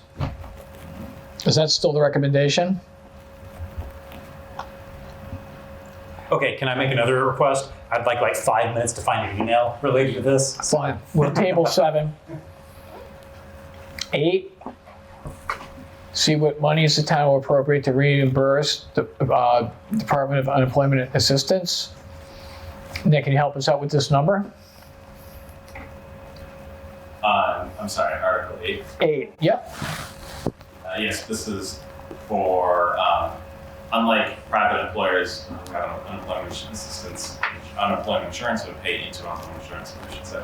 The town pays, the state pays the benefits, the town reimburses the Commonwealth when former employees receive unemployment benefits. Based on where 24 has been trending and has been, we recommend $50,000. I'm sorry, Nick, it's a little hard to hear you on Zoom. Thank you. You're welcome. Sorry about that. So the town does not pay into unemployment insurance. We pay claims directly back to the Commonwealth when employees or former employees are receiving benefits. Based on where we have been in 24, based on where we were in 23, we do recommend increasing this appropriation to $100,000 for fiscal 25. Does anyone have any questions about that? Jay? I have a question. Last night it was stated that this was, we've been at 100,000 for a while, then we went down to 80, and now we're going back up to 100. And when this question came up last night, it was stated that that was based on a 7-year average. I believe I said 5 or 7. Okay, a 5-year average I get is $56,000. 7-year average I get at $62,000. So you need to take out the COVID years because it was extremely low. Okay. And what else is driving it is fiscal 24 year to date is already close to $120,000, which would indicate that the trend is back to the 100,000 level. Okay. I guess if I can continue, I don't know why we'd think there's a trend. It seems like a random number. It's some years it's high, some years it's low. I don't know if there's a trend. So what I would want your opinion on is, let's say hypothetically, we took the 100 and changed it to 80 and took that other 20 and put it into the reserve fund. Then here's the situation. If we do need the 100,000 in retirement, we get it from the reserve fund. Easy peasy. If we don't, then it's there in the reserve fund to go to other things, like if we need to hire lawyers. That would seem to increase flexibility with very little downside. Can I get your thoughts on that? Yes, I think we would look at that $20,000 in the reserve fund as likely potentially going to unemployment first, but I wouldn't have a philosophical objection to that tweak in terms of having it in the reserve fund versus here. Alternatively, if it's here, we have an appropriations transfer option as well at the end of the year to take this and transfer it to another budget if necessary, if the trends are running below. Okay, so it sounds like the main difference at the end of the year, it could be shuffled around no matter what. Correct. Maybe the main difference is if we have a mid-year need, like Chase needs another wood chipper. If we have a mid-year need, we could use it from the reserve fund, but not from here. Appropriation transfers can also be made at any time. I think it's the last 2 months. Yeah, you're right. So Okay. there's more flexibility around the reserve fund. It's not something I would feel strongly about in either direction. But I would say there is a 2-year trend of a minimum of 100,000 because fiscal 22 is 115,000. Fiscal 24 is already close to 120,000 and we have 3 more months to go. So I would argue there is a trend at least for 2 years. And to clarify, these are for people who leave employment not by their own choice. Am I understanding that correctly? People who are no longer employed by the town and who have applied for unemployment and their claims were uncontested Well, we lost or lost. when we contested them. So if somebody quits, they don't get this, or In that scenario, yes, somebody who quits on their own volition is not eligible for it. They didn't apply. The town would contest it when we saw the name. But in that scenario, okay. Thank you. Thank you, Mr. Chair, for giving me the time. Amy and Nick, could you both pull your mics a little bit closer? I got a text from one of our Zoom people. Thank you. Okay, Amanda, you have a question?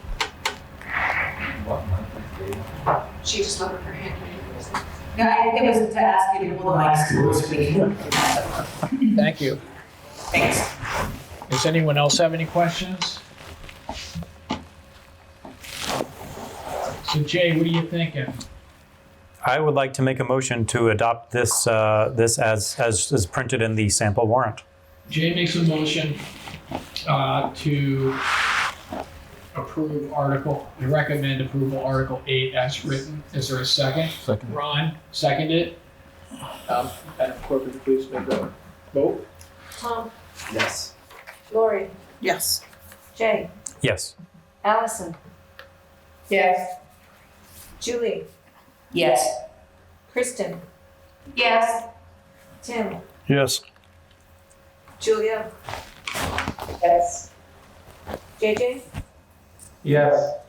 Steve, Yes. Amanda, Yes. Ron, Yes. Judy. Yes. Motion carries. Thank you. 9, to amend the general bylaws by inserting this. So there's this whole chart here. And this is one of those that happens every year.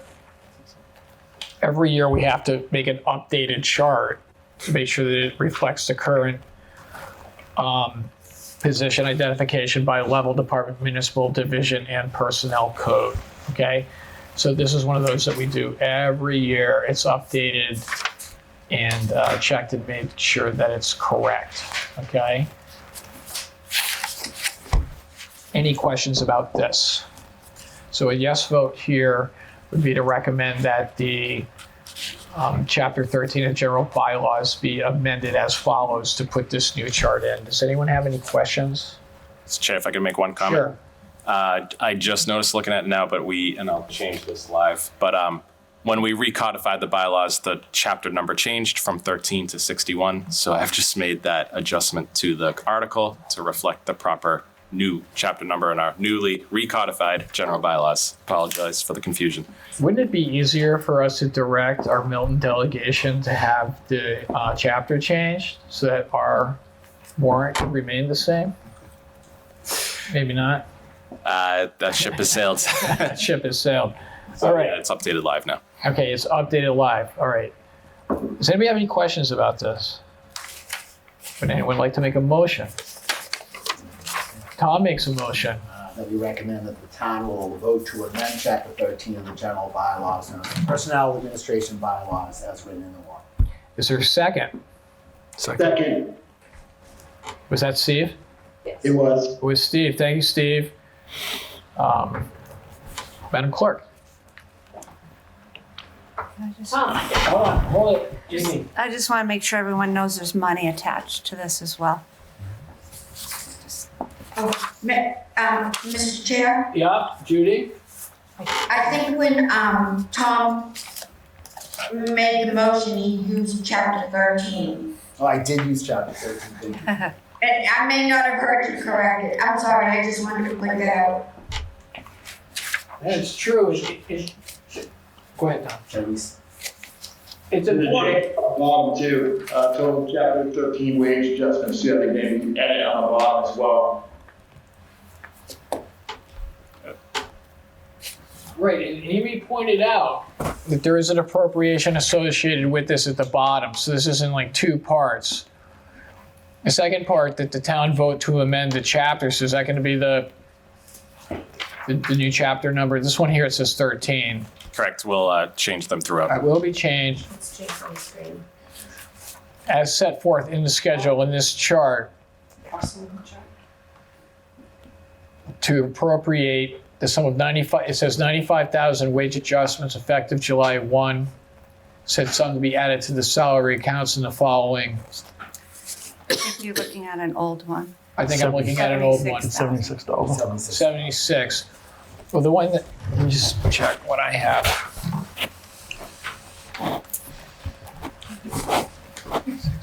Right, yep, thank you. No, you're right. 76,000.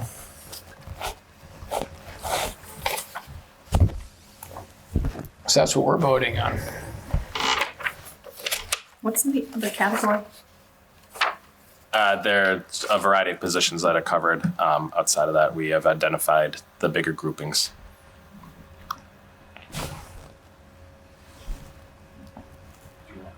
Yeah, why don't we do a new motion, Tom? Correct, and I'll be more inclusive. That the Warrant Committee recommends the town will vote to amend Chapter 61 of the general bylaws, known as the Personal Administration Bylaw, that's written in the warrants, and that the sum of $76,000 be raised from the tax levy. Second. Thank you. Tom, Yes. Lori? Yes. Jay? Yes. Alice? Yes. Julie? Yes. Kristen? Yes. Tim? Yes. Julia? Yes. JJ? Yes. Steve? Yes. Amanda? Yes. Ron? Yes. Judy? Yes. Motion carries. 10, public safety. So this is these several class categories: public safety, special services, fire, emergency management agency, police, for a total of, as displayed on that screen. So I think mine is maybe a couple of days old. The one that I have is $16,008,471. That's correct. Which is still the current. Okay, so a vote to yes on Article 10 would be for that sum for public safety. Any questions or discussion? Any hands?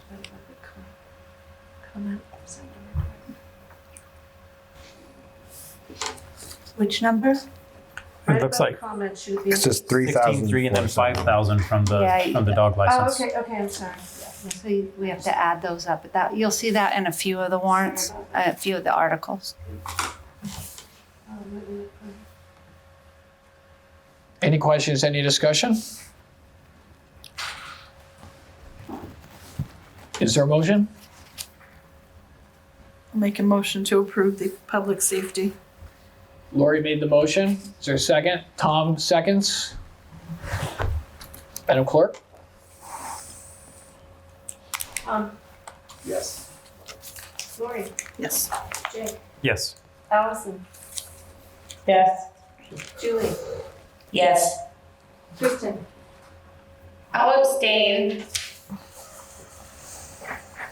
Tim? Yes. Julia, Yes. JJ, Yes. Steve, Yes. Amanda, Yes. Ron, Yes. Judy. Yes. Motion carries. Thank you. 11, general government. Funds as shown in the tabulation. Jay? Yeah, I'd like to ask about the insurance line item, which we discussed a bit last night. So last night it was referred to that, I mean, that's a significant increase from one year to the next. Last year was referred to that that's what our, I don't want to scare broker, consultant, someone told us. But I mean, that's not the why did it increase by 13%. So what can you tell us as to why this estimate is 13% higher? So we had a 12% increase on general and general property and automotive liability as a whole, and that was driven by less so claims and more so just cost of construction and repairs and improvements, and general cost of automotive improvements when claims are paid out. We have had decent claim runs in the past couple of years, but it is less about Milton's experience than about the broader insurance market moving on us. Workers' compensation is increasing, although we've had, again, good experience. Our salaries have been increasing, and as a result, our payments related to workers' comp has increased pretty quickly as it's starting to catch up, and there's an audit each year on our payroll. So we've been paying out a decent audit payment mid-year to adjust for where our payroll is. So the workers' comp includes an increase for cost, but also an increase due to overall salary rates. And then our other main, we have public officials liability, which is going up. I think that bucket is going up about 7%. And then lastly, we have what is essentially workers' compensation for public safety,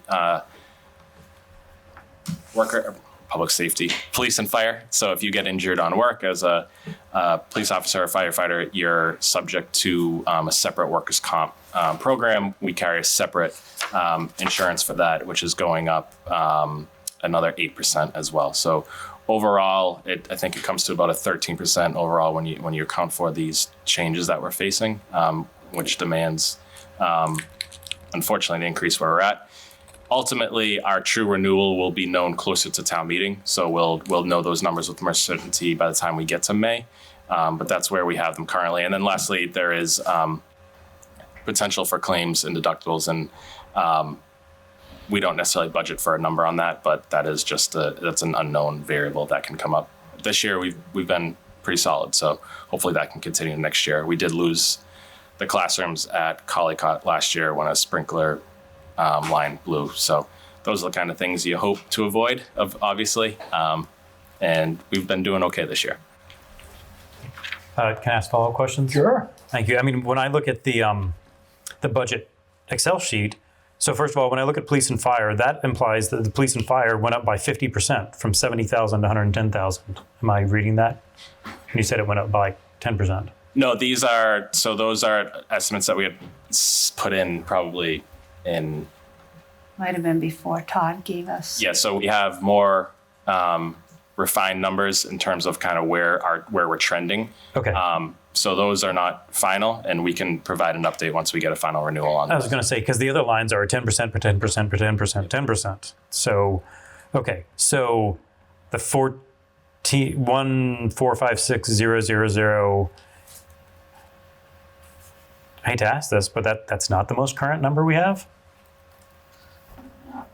No, that's what we budgeted conservatively, expecting to bring that number down at around January, February. When we got an update as to where were things trending, it was stay where you are, and that's where we're at. And so the update was pretty close to 14. Yeah, not enough to move us. And hopefully, by the time we get to our regular renewal, maybe we'll have more flexibility. But right now, we feel okay.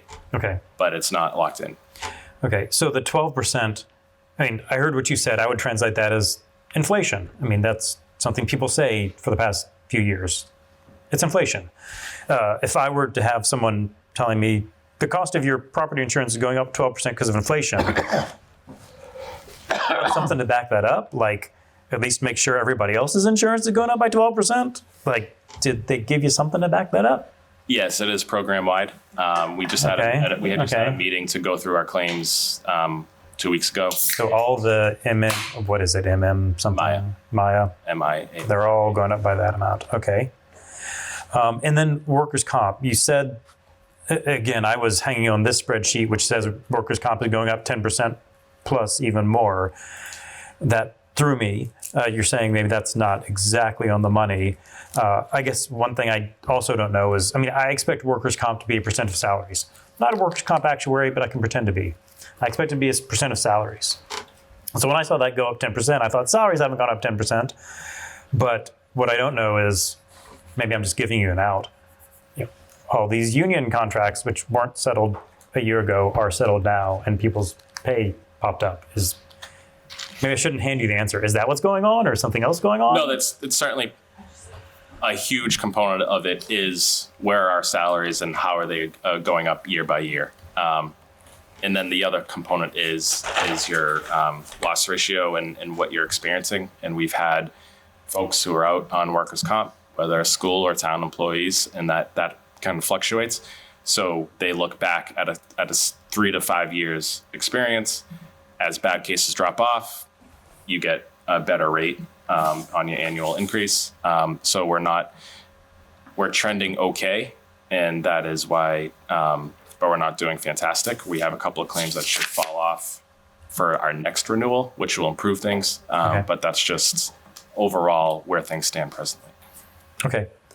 I think that answers my questions. I guess the only other question I might have, which how often do we go out? I mean, I know a little bit about who we deal with insurance with, and that it's a good deal. How often do we go out for bid for competitive bids, or however you would phrase that? No, we have not marketed this since I've been in Milton. I don't know when the town did it before. I've been here for a year and a half, so not since I've been here. I don't know. Okay. Because I wasn't involved. I mean, I know this is like a mutual company that focuses on writing coverage for towns in Massachusetts. So it's probably the best we're going to get. But I don't know. I see a 13% increase to $1 million line item budget, and I want to faint. But I appreciate all the answers you have given me to my questions. And I think year to date we're at 1,275,000 of the 1,000,003. Right, I think that was the number. So yeah.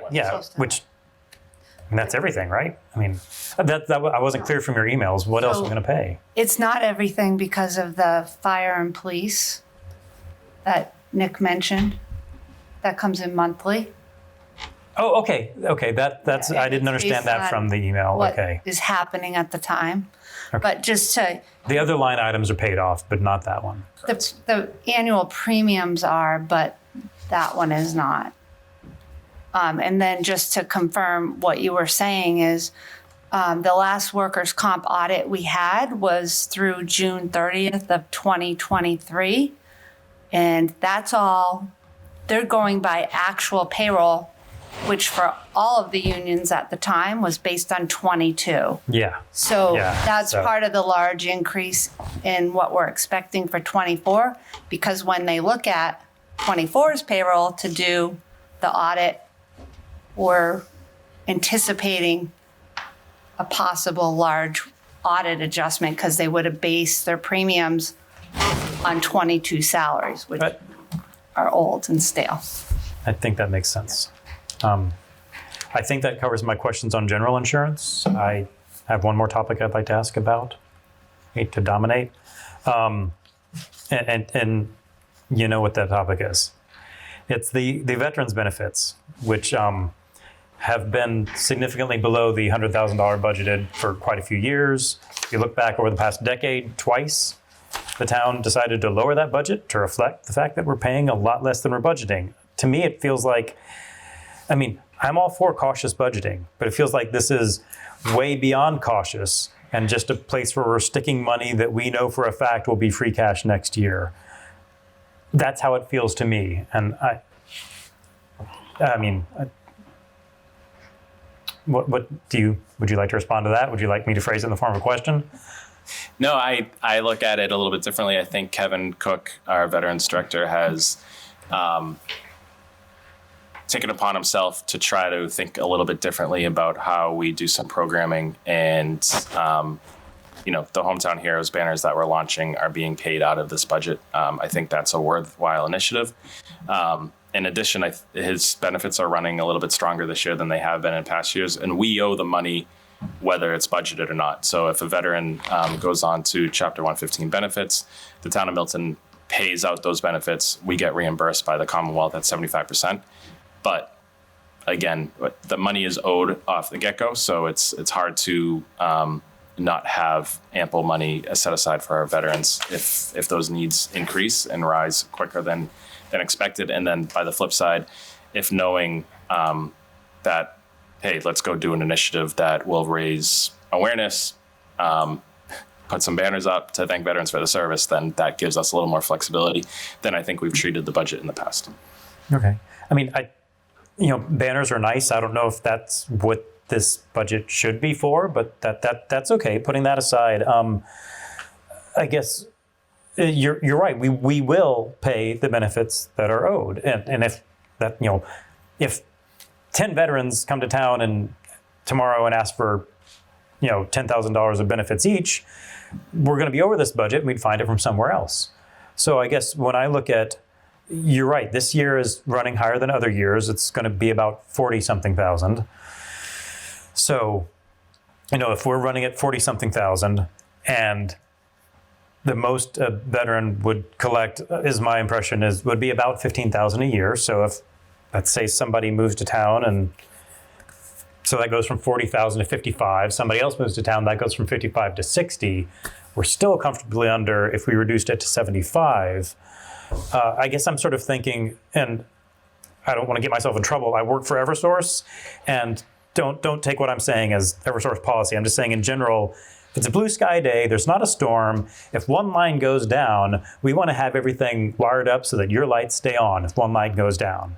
If 2 lines go down or 3 lines go down on a perfectly clear day with no storms, we might not have it wired so that your lights stay on because the odds of that happening are minuscule, and because then everybody's electric bill would be 5 times as high.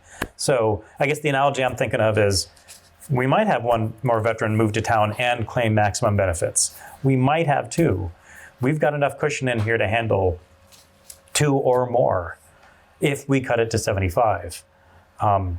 And, I don't want to throw this in your face. I wasn't trying to be sneaky, but when I talked to him, he said he would be comfortable with cutting it to 75. He said that orally and in writing. Now, I know he then talked to you and changed his mind, but it seems like, I'm sorry, it seems like this is a place to park money that will then be free cash the next year. And I'd rather see it in reserve or something like that. Do you have a response? I think we've chatted about it, and I think you have my recommendation, and this committee can make its recommendation. Thank you. That is all my questions about this article. Thank you. Thank you. Amanda had her hand up. We have Steve, Amanda, and Allison. Oh, Allison just put it back up. Okay, let's go. Amanda, Steve, Allison. Amanda? Excuse me. Yes, thank you. So I had a couple, just more explanation than anything else. So there are a couple of places. So under the select board, what are general expenses? Because I see like other town positions are in there as well. So what makes up the select board general expenses, and kind of looking at the jump from year to year, what goes into that? So sorry, let me just pull it up so I don't speak out of turn. Give me a moment here. So general expenses are our operating budget. So a non-salary and wage budget. So it's everything else. And this year, we had an adjustment for.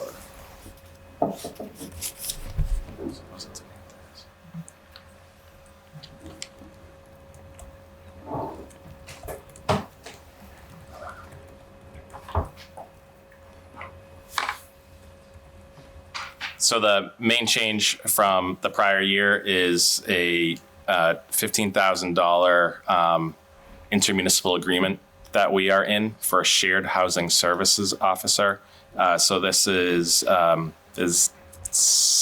communities in this regional consortium where we have contracted as a group with a consultant to provide services that. So basically, it's monitoring of affordable units in town. So to ensure that developers are meeting their requirements under the law, to advertise, to put folks who meet the minimum requirements into those units, and to ensure that monitoring continues, whether they're rental or home ownership. It's not something that town staff have the bandwidth or expertise to manage. And we've partnered with several of the communities to pool our funds to have somebody on board to provide those services. So that's the major adjustment from the prior year. It was $12,000 in fiscal 24, and now it's up to 15 in 25. And the rest of the budget is just our general expense budget, copiers, professional memberships, exciting stuff like that. Thank you. And then just as a follow-up to, sorry, I just lost it. When for law, so retainer fees stay the same, and that's, I assume, for, the legal counsel that we've had. And then are the professional and special services, like where would the funds for, so for anything relating to legal services, like around the MBTA piece, does that come out of the professional and special services line? Yes, there's two. So the retainer covers Murphy, Hesse, Toomey, and Lahane's town council general services, day-to-day phone calls, small projects, public records, open meeting law responses that are covered under the retainer. When town council attends meetings, covered under the retainer. Special services is everything else. So if we ask town council, as we did a year and a half ago, to file a lawsuit against the MBTA over the stairs at Milton Station, that would trigger special services managed by town council. Our litigation with the FAA over flight paths, covered under special services. Labor council services, so that would be negotiations with our collective bargaining units, as well as the personnel issues that arise to requiring legal assistance would be covered under that. And then lastly, sure, any external and any additional and bigger legal issues, such as the Attorney General's lawsuit against the town of Milton, would be categorized under professional and special services out of that line item. So do you feel that there's enough in there for what we're looking at? Yes, we spoke about this at the select board a bit last night. So just in terms of, we have retained co-counsel to work with town council on the proceedings against the attorney, in defense of the town against the Attorney General. A lot of that work will be completed in fiscal 24. And a lot of the briefing work, we expect to actually negotiate, we're hoping to negotiate a fixed fee and to be able to share more information about that in the coming weeks that will essentially set up a contract for those services. And we expect to cover most of those expenses out of fiscal 24. Okay. And then, sorry, my last question. So I know that we're looking at recommended for 25, but a lot of the line items, like there's big jumps between FY 23, to 25. Like it sort of was like went low, then came back up again. Was that, COVID related? Like even if you're looking at like IT, I think there was a legal piece, a few others. Sure. Is that like, why is 23, just for my own knowledge, like why is 23 so low and then so many of them increase so much? Was it COVID? No, it's It just happens that these two departments are next to each other. So law did have less expenses in 23 than anticipated. In 23, it had about $100,000 turned back unexpended. In 22, as kind of the flip side, it was overexpended by $40,000. And we don't have 22 showing, we just have 23. In terms of the IT department, the IT department had a vacant position for just about all of 23, if I'm remembering right, and even going back to 22. So the salary and wages there are low because the position was vacant for such an extended period of time. Okay. All right. Thank you. That's all I had. Steve. Okay.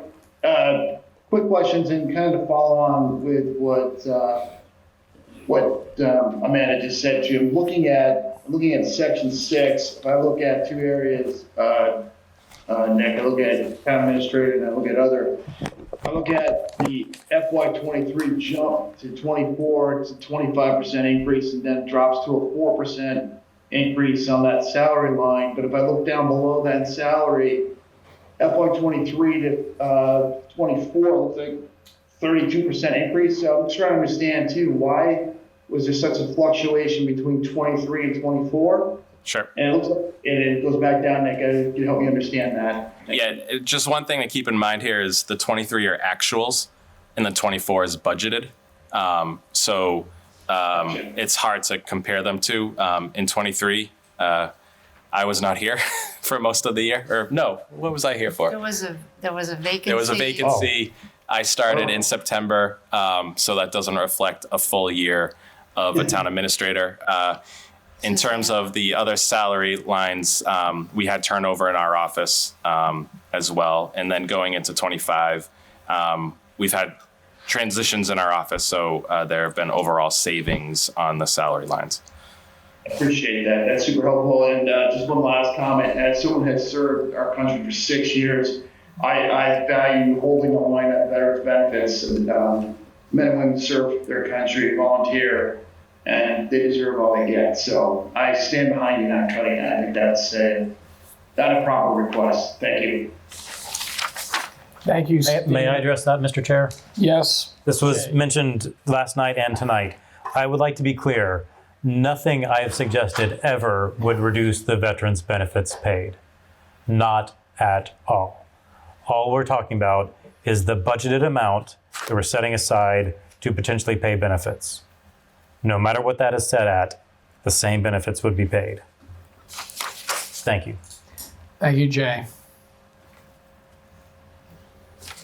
Allison. Yeah, so I just want to start first before I even address that comment.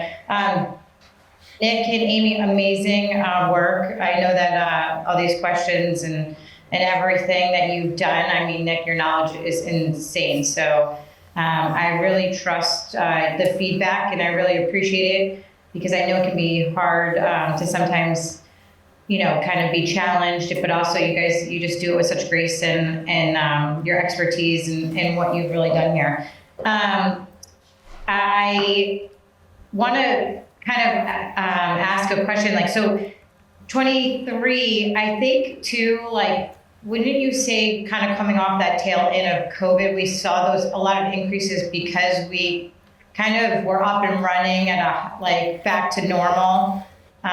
Would you say that that's why too we see a lot of more going into 24? Yeah, I mean, I think I can't really speak to that change. I think there were, in these two instances, it's that we've been talking about here, there are very specific reasons. I think generally 23 was more of a return to kind of regular operating world. So I would expect that to see a jump across the board in that fiscal year.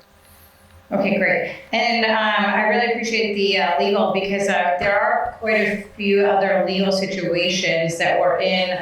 So I appreciate that that maybe the public's not aware of, or that we will be assessing funds to 40Bs, the Guile roads under litigation or arbitration, I believe, and with the conservation. So I appreciate that. and to look at, Jay, I appreciate your feedback on the veterans, but when I do believe that as a community, we should be, I don't think they use the expenses as much in those banners that we speak of and what budget they come out of. I think we could do even more to increase how they use those expenses. I appreciate how we budget, and I think that we have to give them more avenues so that we even use more of it, so that people are aware of how much, gratitude that we have for our veterans who serve. So as a community, it would be great if we could look not only to do the banners, but if we could do more. And would that come out of the expenses budget, just out of curiosity for so that the public's aware? Yes, I mean, in that case, we would look at the budget as a whole. I know Kevin would be eager to keep doing more and more. And, we appreciate the ideas he's brought to us so far and the go-ahead that we've given him. Great, thank you. I really appreciate that.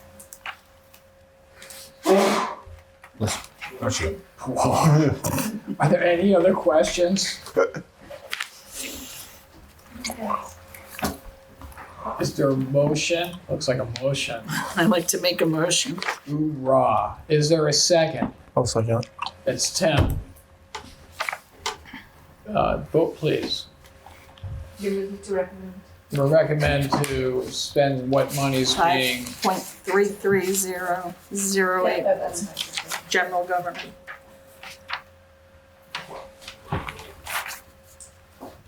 Tom, Yes. Lori, Yes. Jay, Yes. Allison, Yes. Julie, Yes. Kristen, Yes. Tim, Yes. Julia, Yes. JJ, Yes. Steve, Yes. Amanda, Yes. Ron, Yes. Judy, Yes. motion carries. Great, thank you. 12. Boards and committees. Recommendation as per the table, 519,903. Any questions? Would we like to have a discussion?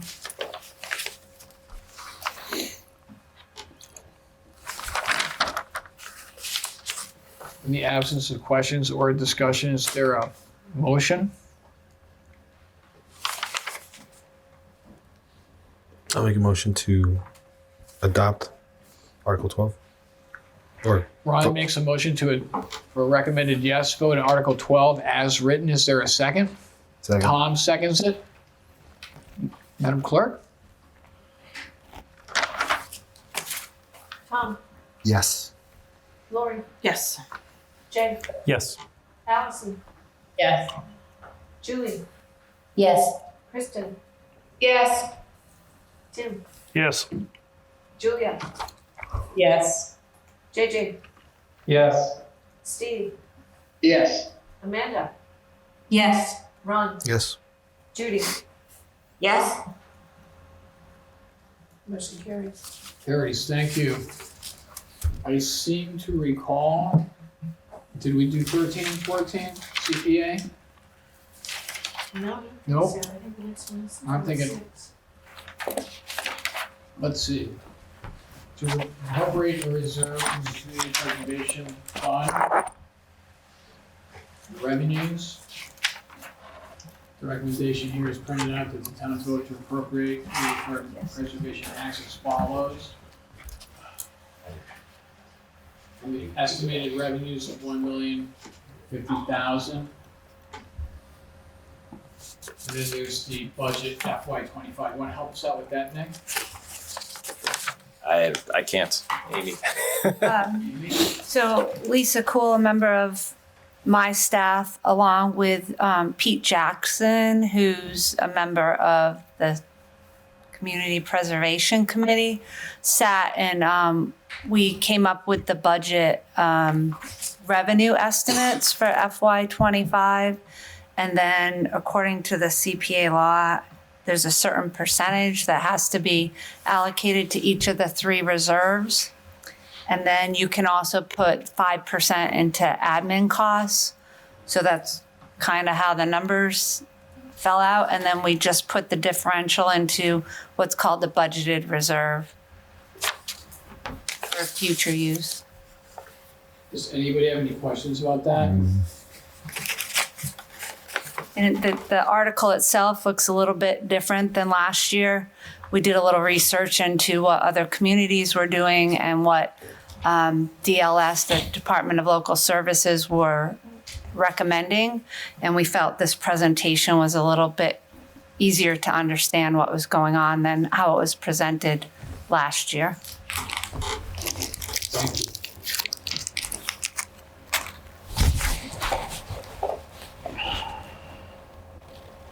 Did we vote on this? Because we had the presentation by the CPCA, by the Community Preservation Committee, You did. right? March 11th.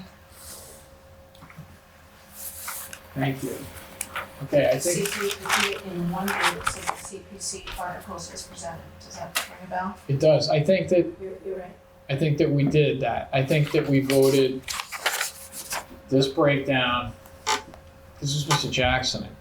Yeah, it was. Yeah. March 11th. Sorry.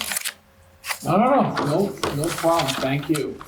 Okay, so we have a recommended yes to 13 and 14 as written, okay? 13 and 14 as written. 15. Public Works. I show recommendation FY25, $5,853,749. Would like to have any, are there any questions or discussions on Public Works to that number?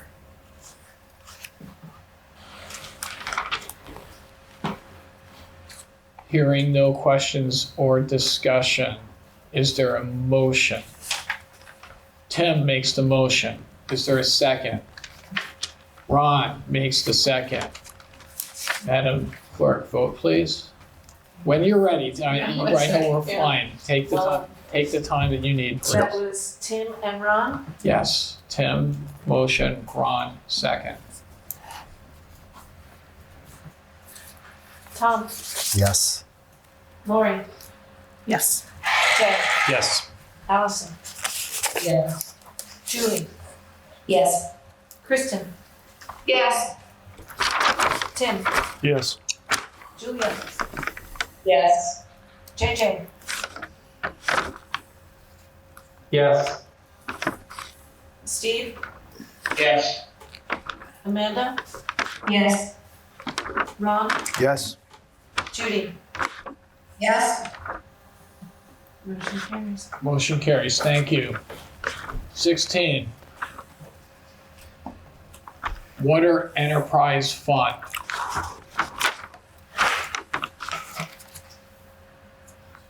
And to determine how said appropriation shall be raised, whether the transfer of available funds, borrowing, or otherwise, and act upon anything relating thereto. The recommendation, vote on the recommendation here. Appropriate. I'm showing $6,950,399 for the Water Enterprise Fund. $670,000 be included in the appropriations from the general fund for indirect costs and be allocated to the Water Enterprise Funds for funding, and that the sum of $7,620,399 be so okay. Yeah, I'm looking at a different draft. Yes. We also have a proposed change, correct? Yes. I'm trying to just figure out what it is.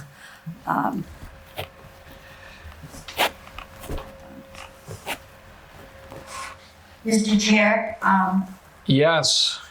what's showing on my screen here is Article 19 with a strikeout on the 19. So that should be 16. Yes, and that change is being made as we speak. Thank you very much. Lori's that number? 16. Oh, which one? The Just the.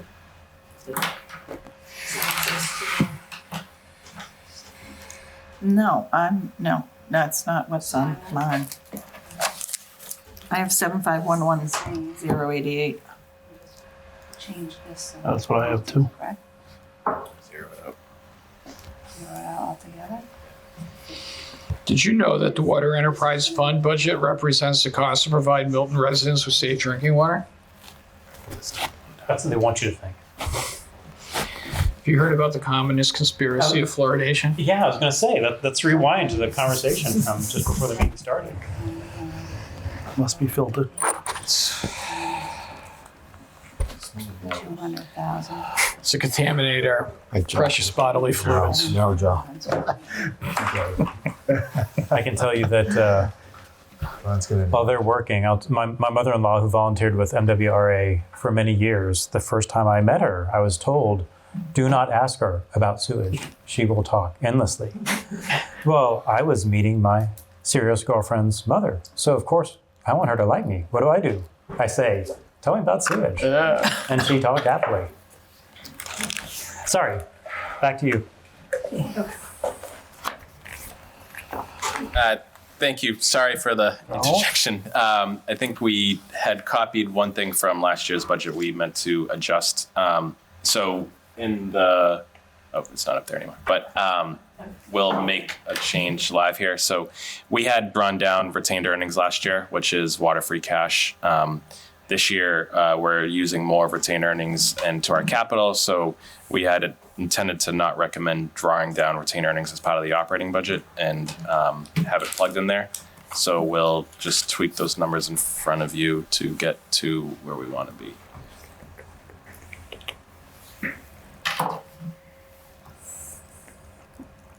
Okay. Those are, or, no, they're not. No, you're good.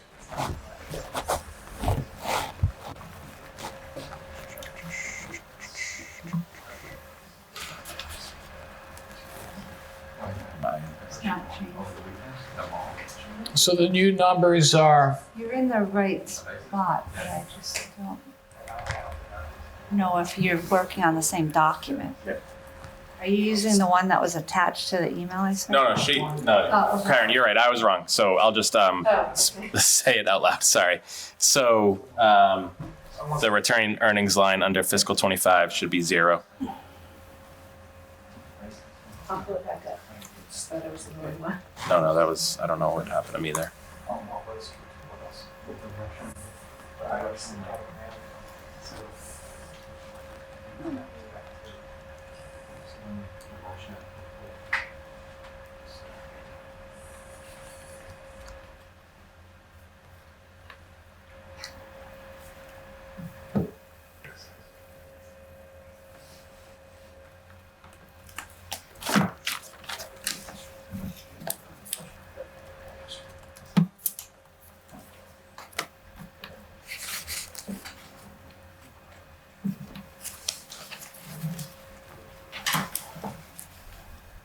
All right, so the retained earning line where you are, where the green cursor is, should be 0.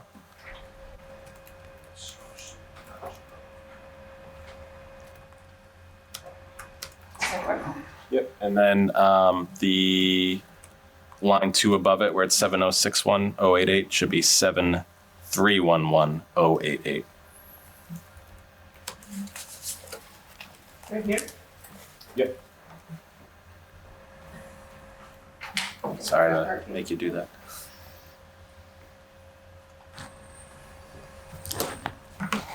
There you go. Thank you. Sorry for the confusion there.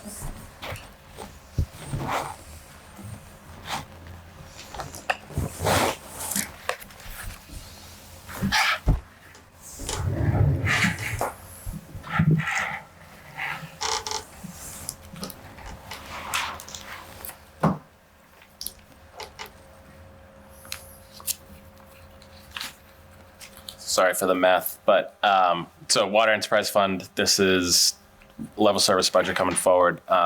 We wanted to kind of get back to how we traditionally use retained earnings, not to offset the budget. This year, we're using retained earnings for capital. And as you have all probably noticed, it's been a very wet season and wet summer last year. So usage has not been where we had expected it. And so as we prepare for that, we don't want to overburden potentially the retained earnings, although broadly water is in good shape. Any questions?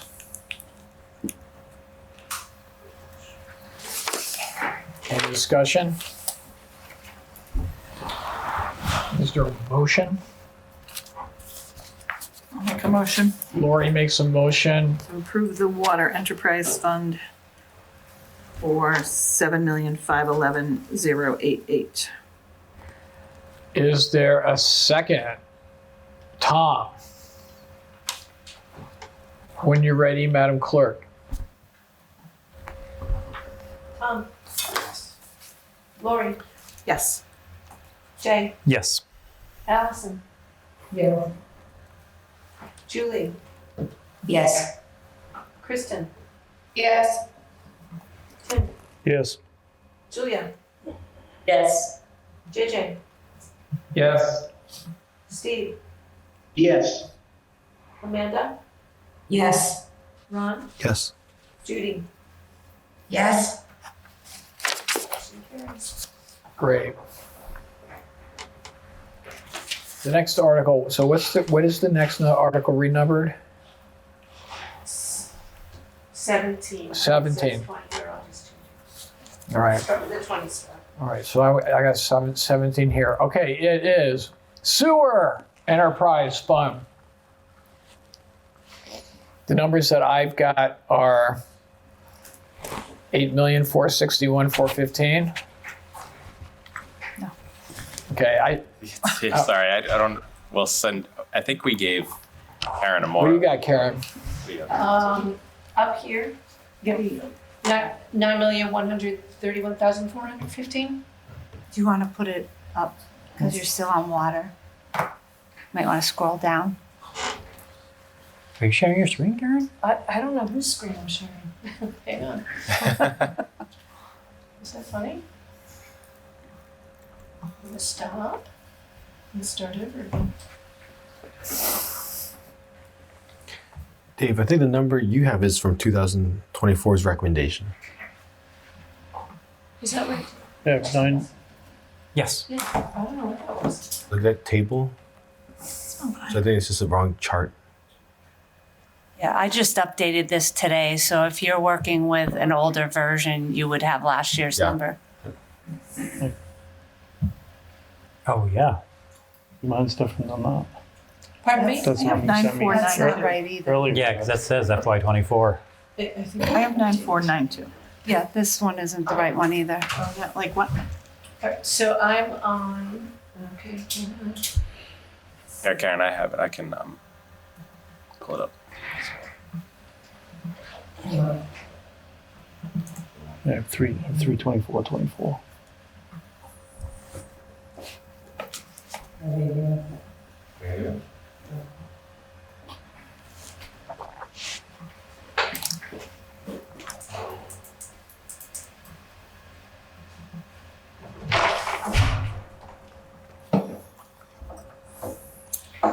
Oh, don't ask me. That's odd because It says you had the right FY25, so that's a good water one. sign. So, okay, 9492844. Yes. Sorry, everyone. No. Okay.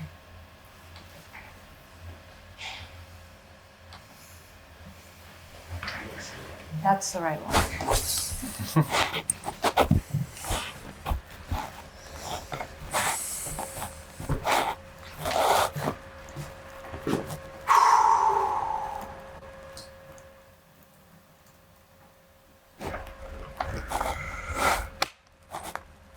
All right, sewer enterprise as written. Okay, I've got an old draft from earlier.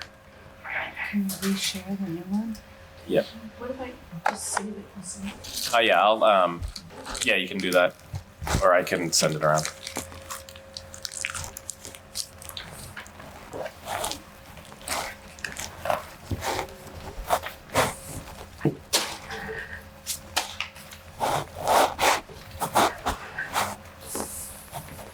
Is this a good time to make sure everyone on Zoom has their camera on? Because if they're in bed, I'm going to be mad at them. Yeah.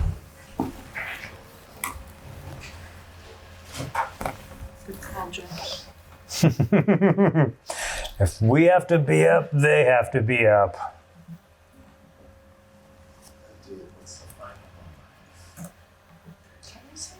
9492. I'll send it around. 844. 9492 844. 844 00. 9,492 844. Thank you.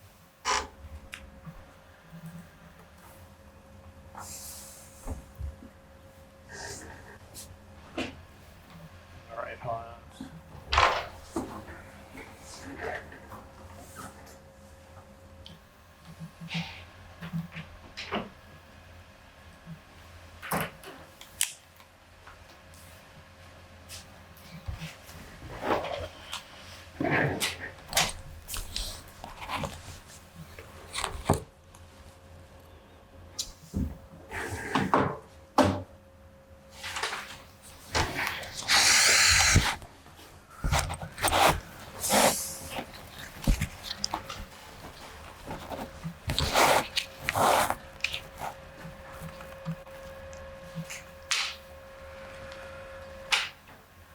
I just emailed you, Dave, the updated one.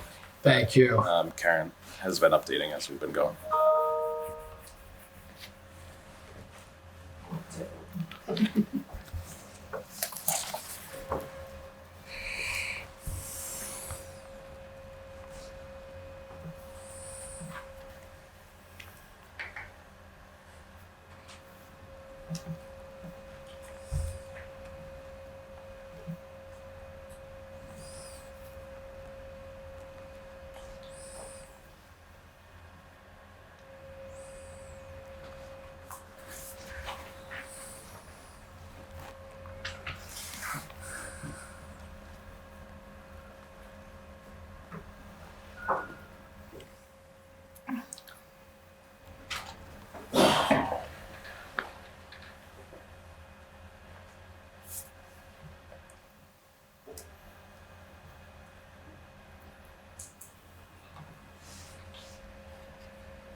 All right, the one that you just sent, Karen, is that I opened is a different one. Is it? Yes, it's the 9131. So I don't want to, Yeah. I don't have the ability to send the live version to everybody, so I thought I'd just take a copy as it was and send it to everyone. Yeah, we'll sort that out. So I think let's stick with what's on the Okay, screen as the official version, and it's what I have access to and he has access to. Okay, so what you just received in the email is correct. Delete. Okay. Article 87, Sewer Enterprise Fund. The number's on 87? 17. 17. Yeah, well, that's what the problem is. I was looking at this next number, which is 8,789,344 for enterprise fund, 703,500 being appropriations from the general fund for indirect costs and allocated to the sewer enterprise fund for funding, and that $9,492,844 be raised and appropriated as follows. And then there's the chart.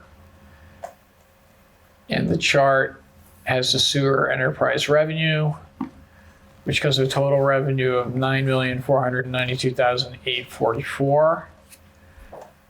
And then they have costs that totals out to $9,492,844. So in this chart, total revenue and the total of the costs are the same.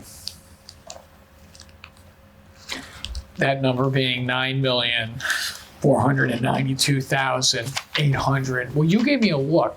I know. That was, give me the number. Okay, but let's ask for So discussion. one more time, that number is $9,492,844. Would you like to have a discussion? No. You're gonna crush that can. You're gonna crush that can even if it's not open. Hearing no request for a discussion, is there a motion? There's a motion, please. And what might that motion be? To accept the sewer enterprise fund as stated with revenue and expenses equaling $9,492,844. A motion has been made by Lori Connolly. Is there a second? Second. Was that Julie Joyce? Yes. Thank you. For the record, it's Julie Joyce. Madam Clerk, when you're ready. Thank you. Tom, Yes. Lori, Yes. Jay, Yes. Allison, Yeah. Julie, Yes. Kristen, Yes. Tim, Yes. Julia, Yes. JJ, Yes. Steve, Yes. Amanda, Yes. Ron, Yes. Judy. Yes. Thank you. 18, stormwater. As written. That the town appropriate $1,091,080 for the Stormwater Enterprise Fund. $52,500 be included in appropriations from the general fund. In that $1,143,580 be raised and appropriated as follows. There's the chart. The revenue coming to $1,143,580. Costs resulting in a total of $1,143,580. The total revenue and the total cost numbers being the same. Would we like to have a discussion? Hearing no request for a discussion, is there a motion? I'll make a motion to approve the Stormwater Enterprise Fund as reported with revenue and expenses of $1,143,580. Lori Connolly's made the motion. Is there a second? Second. It sounded like Julie Joyce seconded it. That was me. Thank you. When you get a moment, Madam Clerk? Yes. Lori, Yes. Jay, Yes. Allison, Yeah. Julie, Yes. Kristen, Yes. Tim, Yes. Julia, Yes. JJ, Yes. Steve, Yes. Amanda, Yes. Ron, Yes. Judy. Yes. Motion carries. Thank you.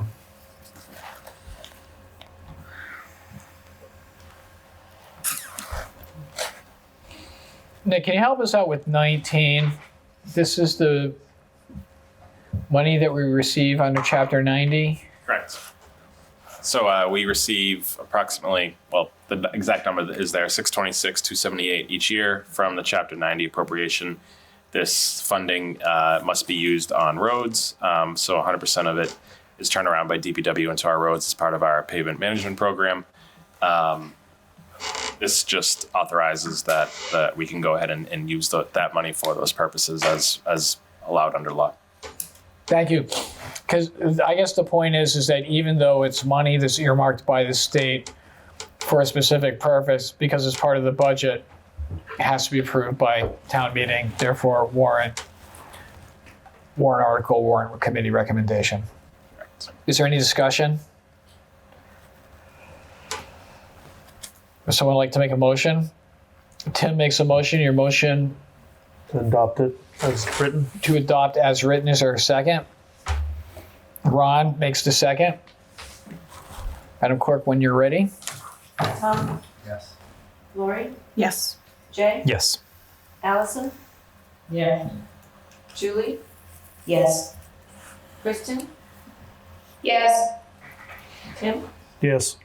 Julia, Yes.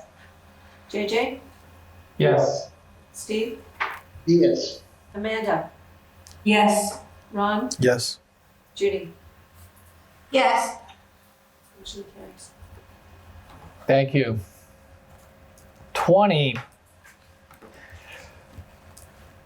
is with regards to water system. What we can do, it's two parts here. One is to borrow and one is to spend. If you read in the comment, what it shows is that we are eligible for we can borrow the money through the loan. So what it authorizes the town to do is to borrow $596,700 at a 0% interest loan. That we're going to use that money pursuant to the chapter for purposes of our water. Is that fair for me to say that? Correct. Thank you, Nick. Is there any discussion, any questions, any comments on that?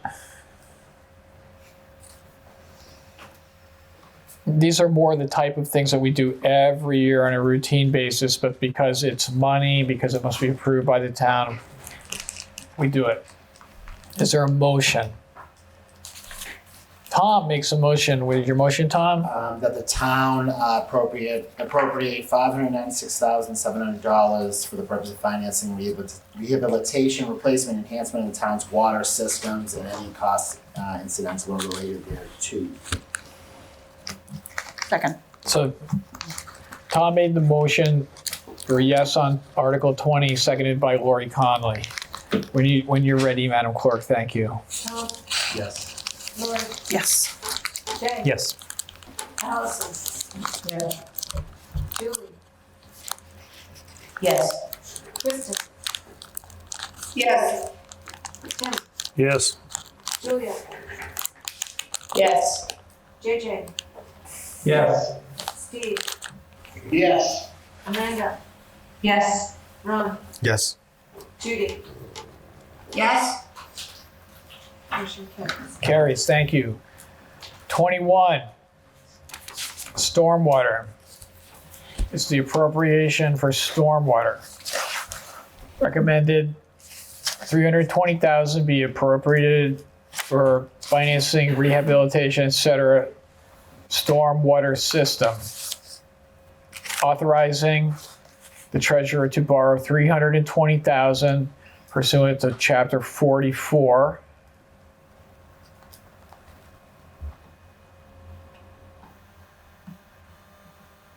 Is this a 0% loan too? No. No. Can you help us out with the loan?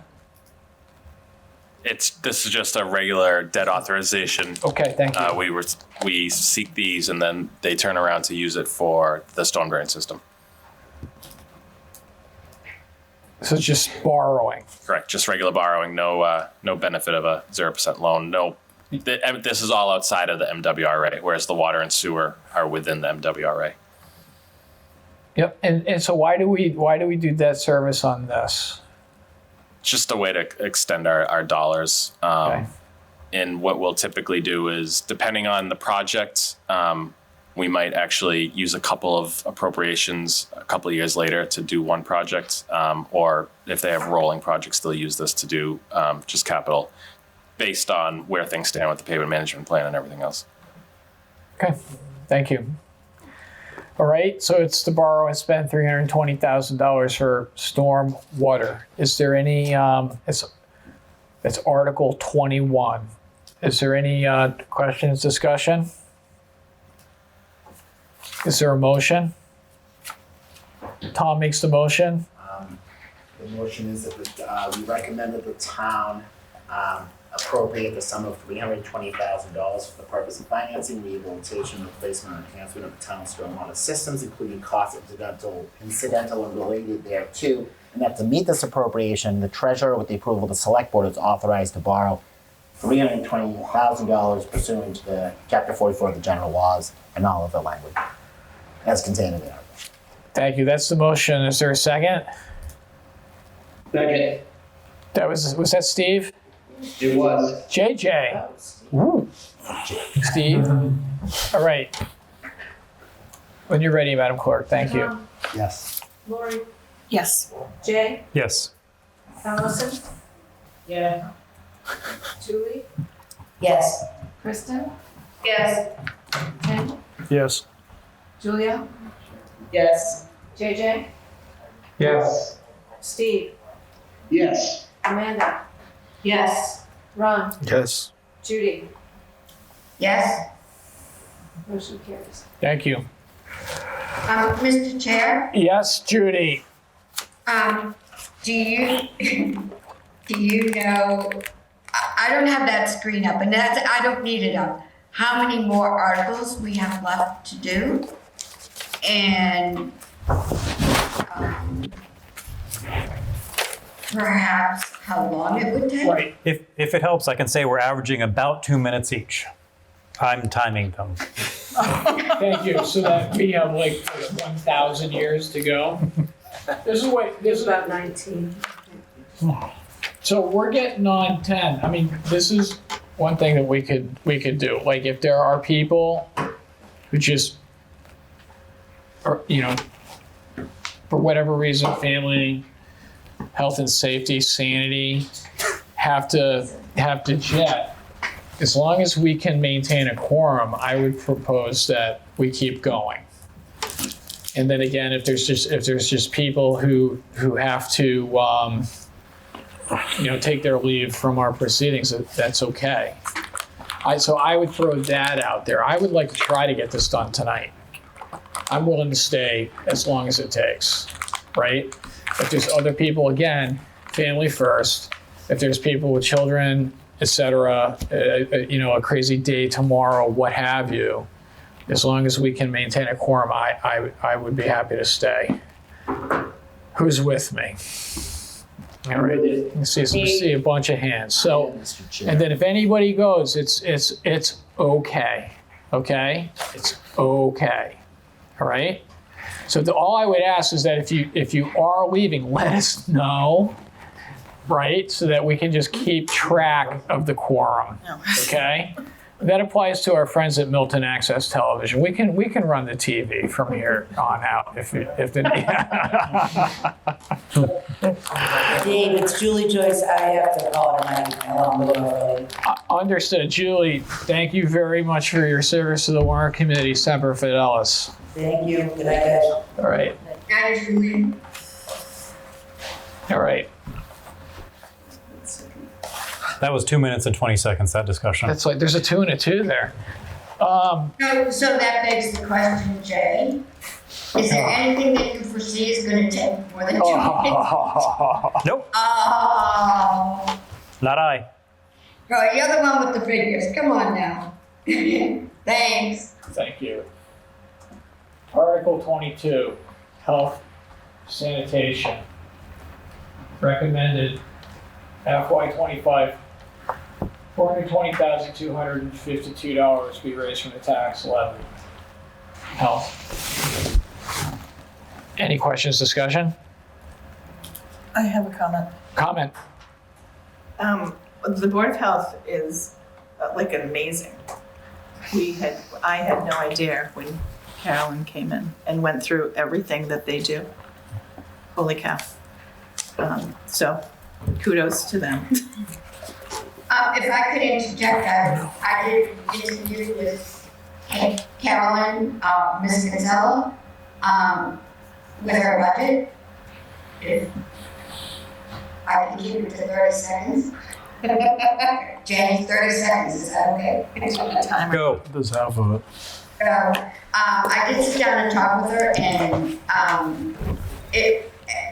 we talked longer than either one of us anticipated.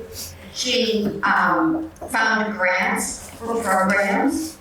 An interesting fact, they are going to need a new vehicle, Nick and anyone else listening. They got into their vehicle one day to go do an inspection, and they clearly had it in drive, and the car went in reverse. So they got everyone out of the car, they had somebody come, they tried, the car went into reverse on drive. So they're out of a car, and they have to share a car, but when they go to get the keys, sometimes, this is kind of funny, but not, someone didn't charge it, so they really can't go anywhere till they find a car that's been charged. And I think they do a great job with, obviously they don't have their own vehicle anymore. And that would be a capital expense, they would have to go through there. But she's found grants for some innovative programs that she believes belongs to the Board of Health.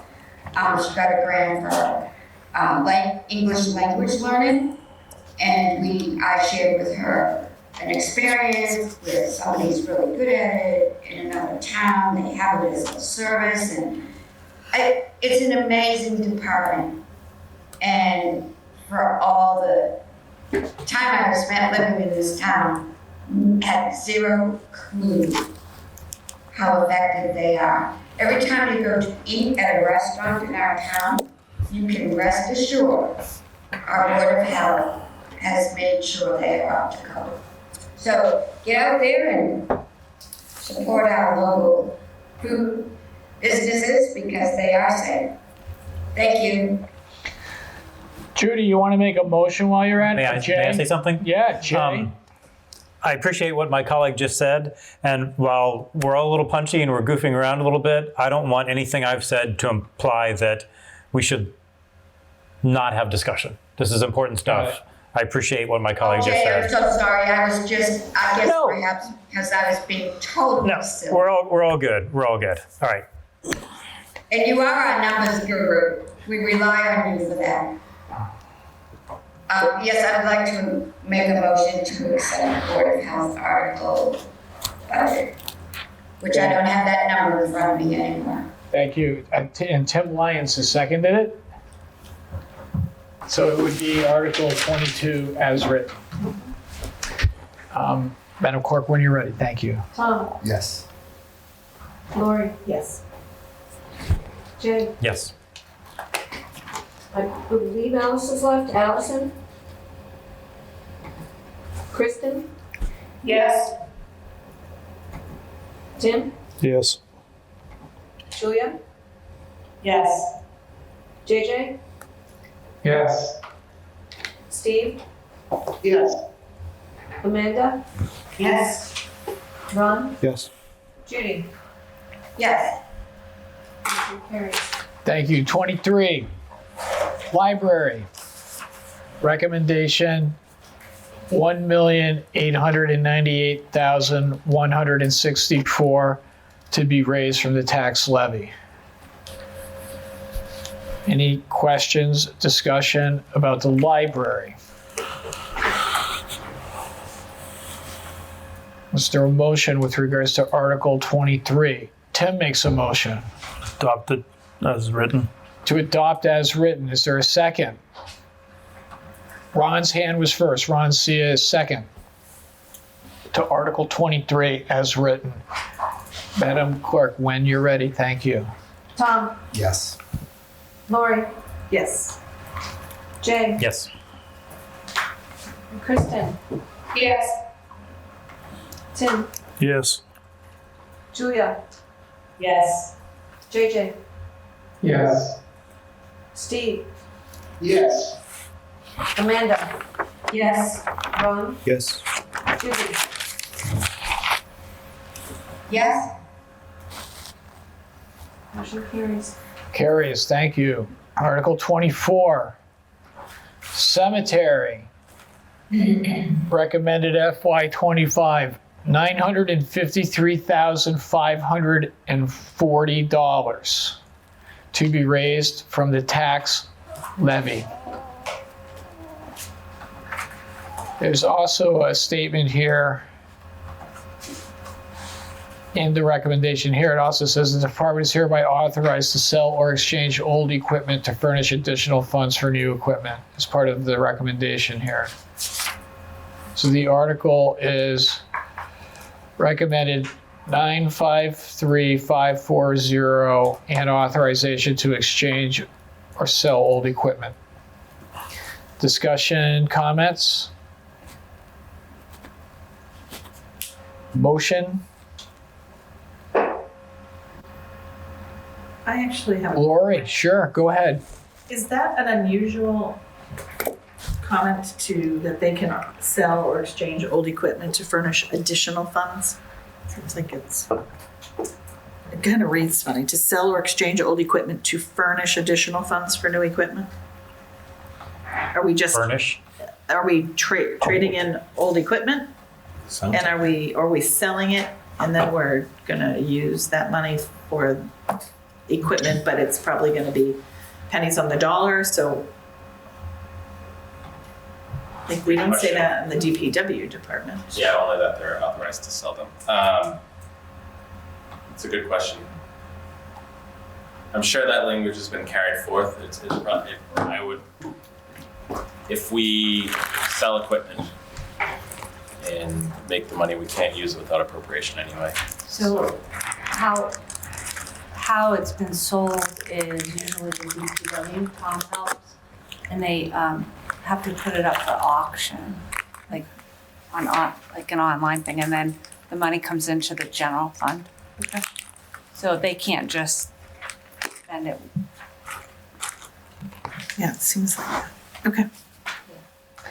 The language sort of says, this language sort of says they can. It says they can sell it or furnish additional funds for new equipment. I mean, Sales of town property are accrued to the general fund when general fund revenues can't be spent without appropriation. So despite that language, they would certainly be authorized to sell and dispose of old equipment. And despite the recommendation, the municipal law would trump in that case. should we think about taking that out? Is that The risky? second half of that sentence, yes, I would agree. And only authorize the sale of equipment.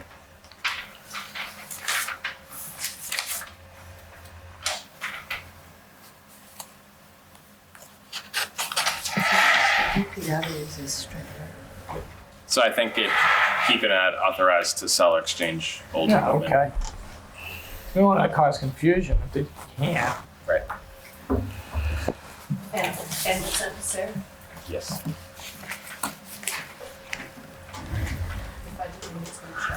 Is the or exchange good, bad, matter?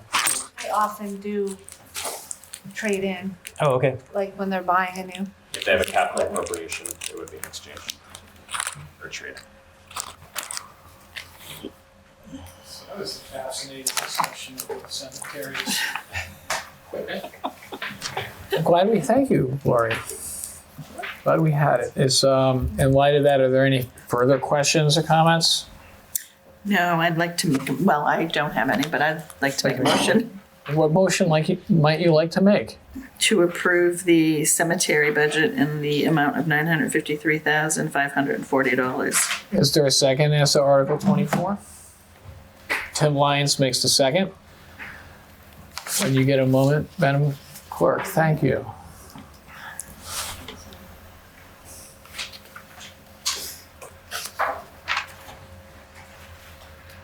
Okay, Tom, Yes. Lori, Yes. Jay, Yes. Kristen. Yes. Tim, Yes. Julia? Yes. JJ, Yes. Steve, Yes. Amanda, Yes. Ron, Yes. Judy. Yes. Motion carries. Excellent, thank you. 25, Parks and Recs. FY25 recommendation, $719,965 to be raised from the tax levy. Any discussion, questions? Lori? It references chapter 18 of the general bylaws. Is that updated with the codification? Let's see. That refers to the revolving fund. Authorize the continued use of Parks and Recs revolving fund pursuant to chapter 18 of the general bylaws, and that the town appropriate the amounts shown in the following. It's chapter 68. Good catch. Whoa. Hey. Yep, we'll change it. I was going to say.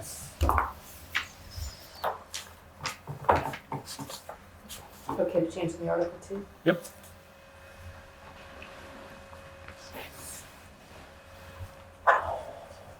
Oops.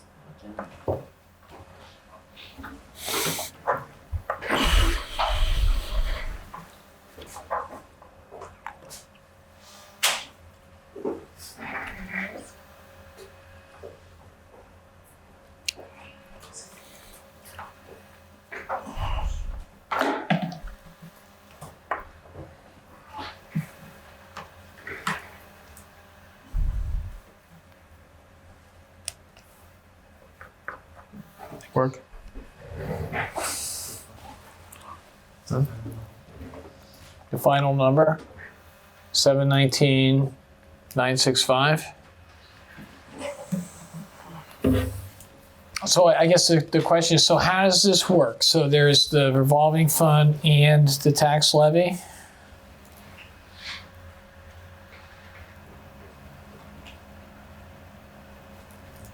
Oh, sorry. Yeah, right. So what's the interplay there? How does this work? How do they use? So their operating budget that's presented here is funded from the tax levy, and then they supplement their operations beyond what you see here, as I think Kevin discussed a bit and Bonnie discussed a bit when they were here, with revenues received through the revolving fund for seasonal help, for programs, for rentals, and other initiatives that they undertake, and that those monies are accrued from field rentals and program fees, that if they have any.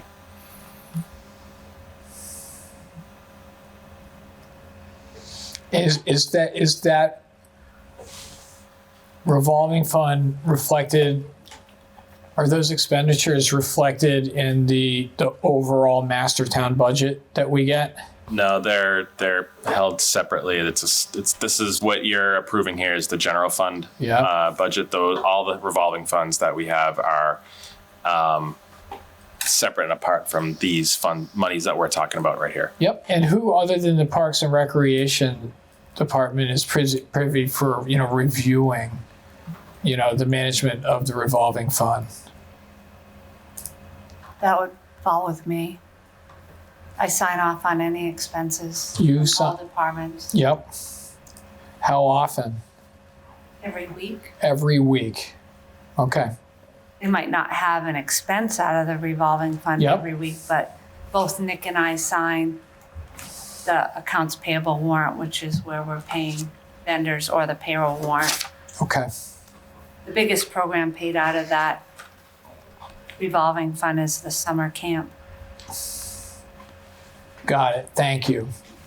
And that's one of the more actively used. There are a number of other revolving funds, but aren't as active or as utilized.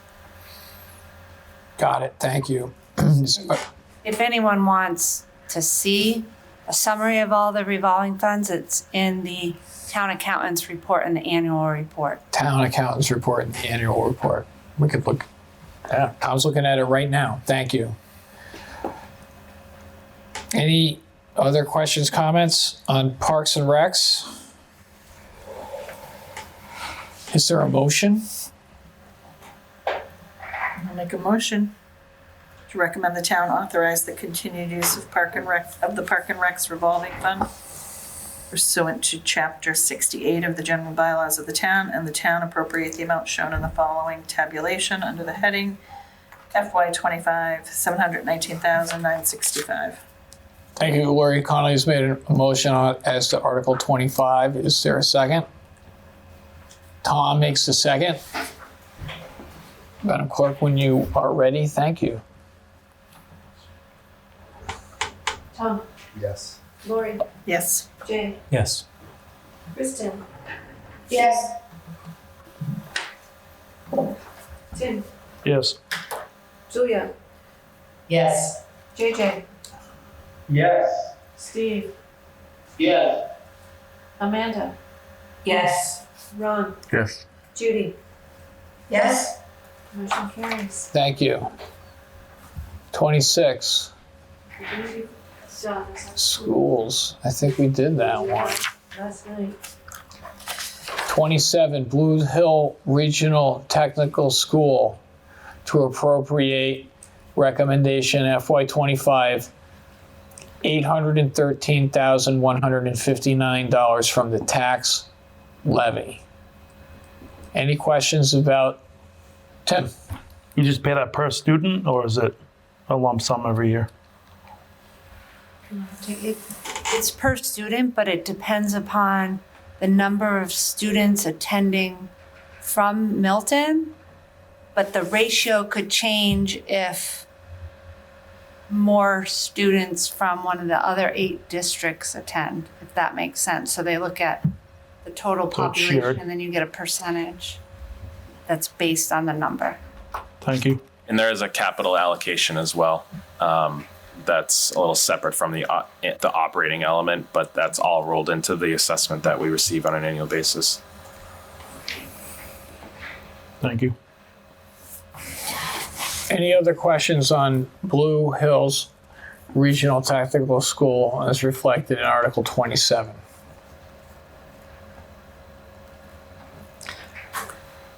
Ron? So it looks like the enrollment dropped pretty substantially. Is that a surprise? Is that bad?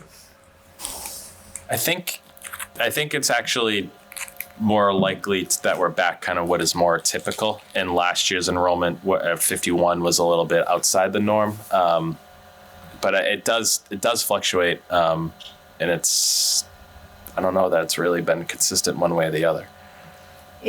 From year to year in the past, I think it's fluctuated, but not as significantly. But you can see like from 23 to 24, it went up and now it's back down a little bit closer. Glenn could probably answer that better. Good recruiting. You knew what? Excuse me? Good recruiting in 24. So.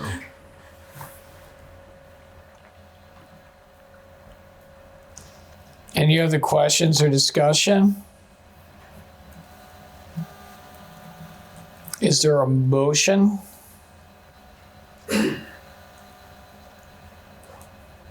I'll make a motion to recommend Lori. that the town appropriate $813,159 for Second. the Blue Hills Regional Technical High School. Thank you. Ron seconds. Go ahead. Yes. Go ahead, rock it. No, that's fine. Lori, Yes. Jay, Yes. Kristen, Yes. Tim, Yes. Julia, Yes. JJ, Yes. Steve, Yes.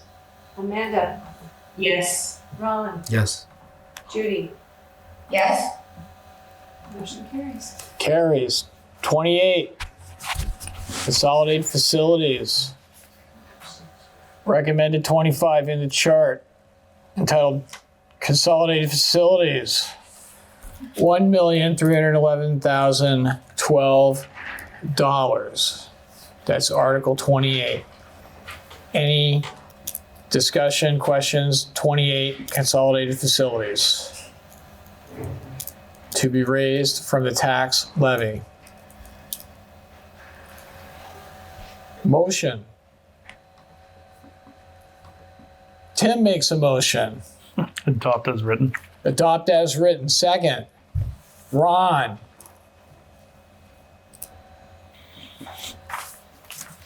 Tom, Yes.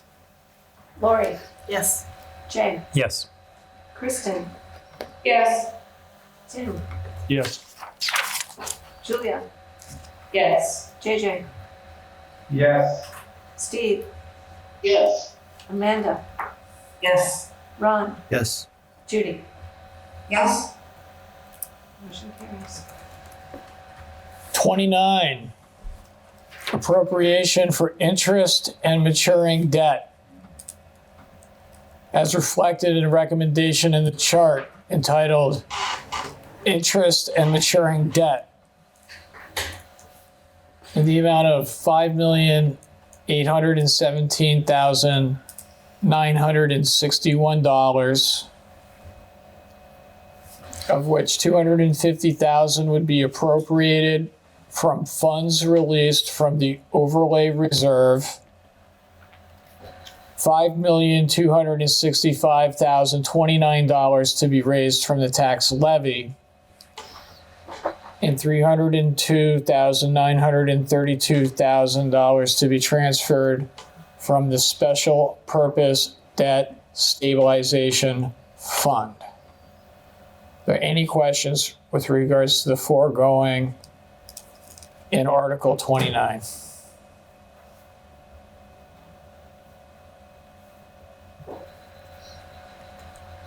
Motion?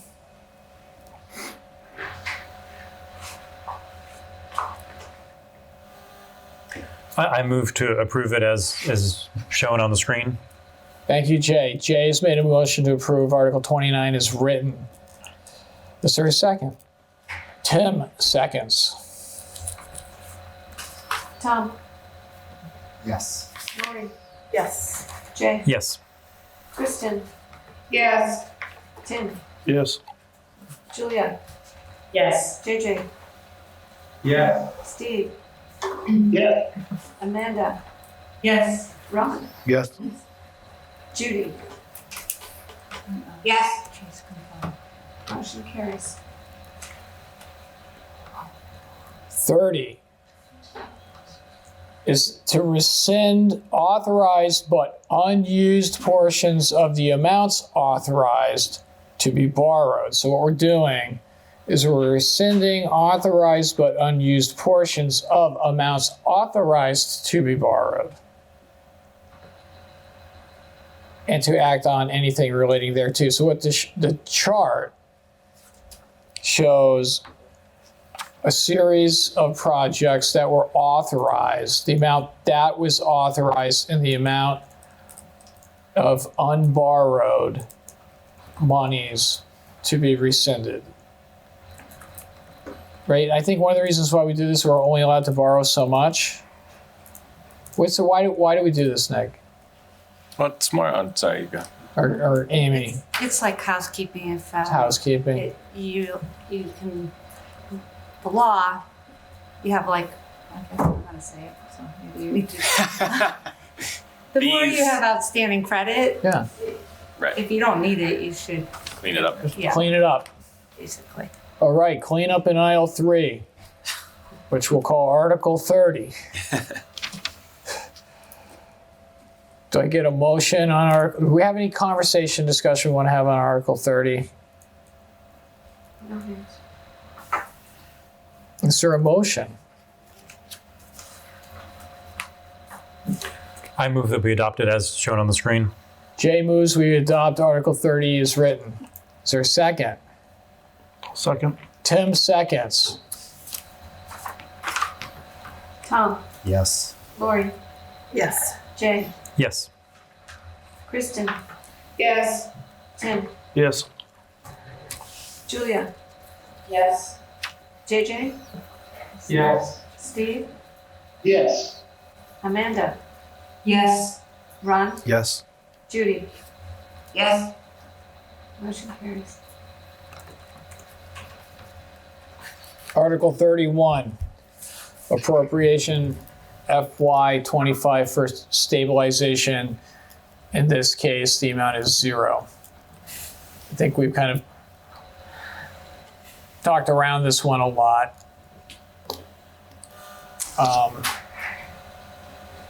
This is one of the ways we got to a balanced budget.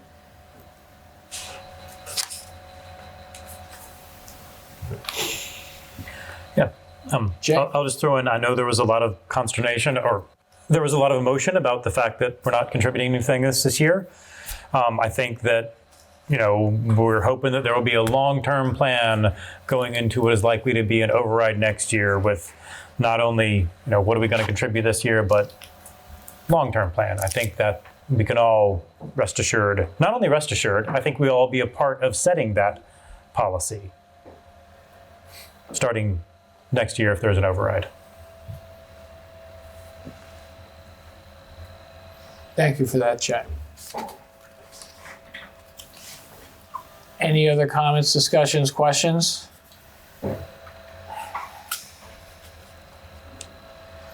Motion? Ron makes a motion. Ron moves to adopt the article as written. Is there a second? Tim? Tom? Yes. Lori? Yes. Jay? Yes. Kristen? Yes. Tim? Yes. Julia? Yes. JJ? Yes. Steve? Yes. Amanda? Yes. Ron? Yes. Judy? Yes, and if I could, I have to sign out. If Yes, Judy. problem with a quorum. Nope, we're good to go. Thank you for your help, Judy. Thank you. Good night, all. All right, good night. 32, other post-employment benefits liability trust fund. We're going to appropriate to said fund to reduce the unfunded actuarial liability of healthcare and other post-employment benefits. Here, the recommendation is $1,500,000 to be raised from the tax levy. Jay, did you have? I'd like to say I think this is a good and prudent thing we're doing with our town's budget. I would like to thank the two people sitting to my left for formulating the policy for funding this. And I'm so pleased we're doing this. And I would like to make the motion that we approve it as written. Thank you, Jay. Is there a second? Tom? Tom? Yes. Lori? Yes. Jay? Yes. Kristen? Yes. Kristen? Sorry, yes. Looks like she's here. I'll come back. Kristen's saying yes. Oh, but you is she? can't. Okay, thank you. Tim? Yes. Julia? Yes. JJ? Yes. Steve? Yeah. Amanda? Yes. Ron? Yes. Judy? It's gone. Sorry. Motion carries. Mr. Chair, if I could interject for 1 second. Jay was modest. He played a big role in our OPEB policy. He played a big role in flagging that pension may hit full funding 2 years ahead of schedule. And we are very grateful for the time he puts in his ideas and thoughts. So he was too modest. So we appreciate his work. And outside of, a warrant committee meeting, he's always keeping an eye out on all things Milton budget. So we appreciate that. Whoa, I'm getting a little verklempt. Big round of applause for Jay. Thank you, Jay. Thank you for saying that. 33. Reserve fund for extraordinary or unforeseen expenditures. Recommendation, $250,000, and to meet said appropriation be appropriated for funds certified by the Department of Revenue as free cash. Okay, $250,000 out of free cash. Article 33. Questions? Discussion? Motion?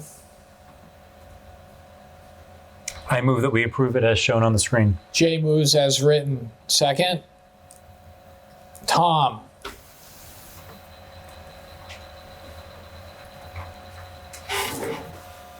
Tom, Yes. Lori, Yes. Jay, Yes. Kristen, Yes. Tim, Yes. Julia. Yes. JJ, Yes. Steve, Yes. Amanda, Yes. Ron, Yes. motion carries. Thank you. 34. We got to, so some of these revolving funds we've been talking about, we need to authorize the town, needs to authorize, so we would vote our recommendation with regards to, and determine the programs and purposes for each, the departmental receipts which shall be credited for each, the board department or authorized to expend money from each, and a limit on the total amount which may be expended from each.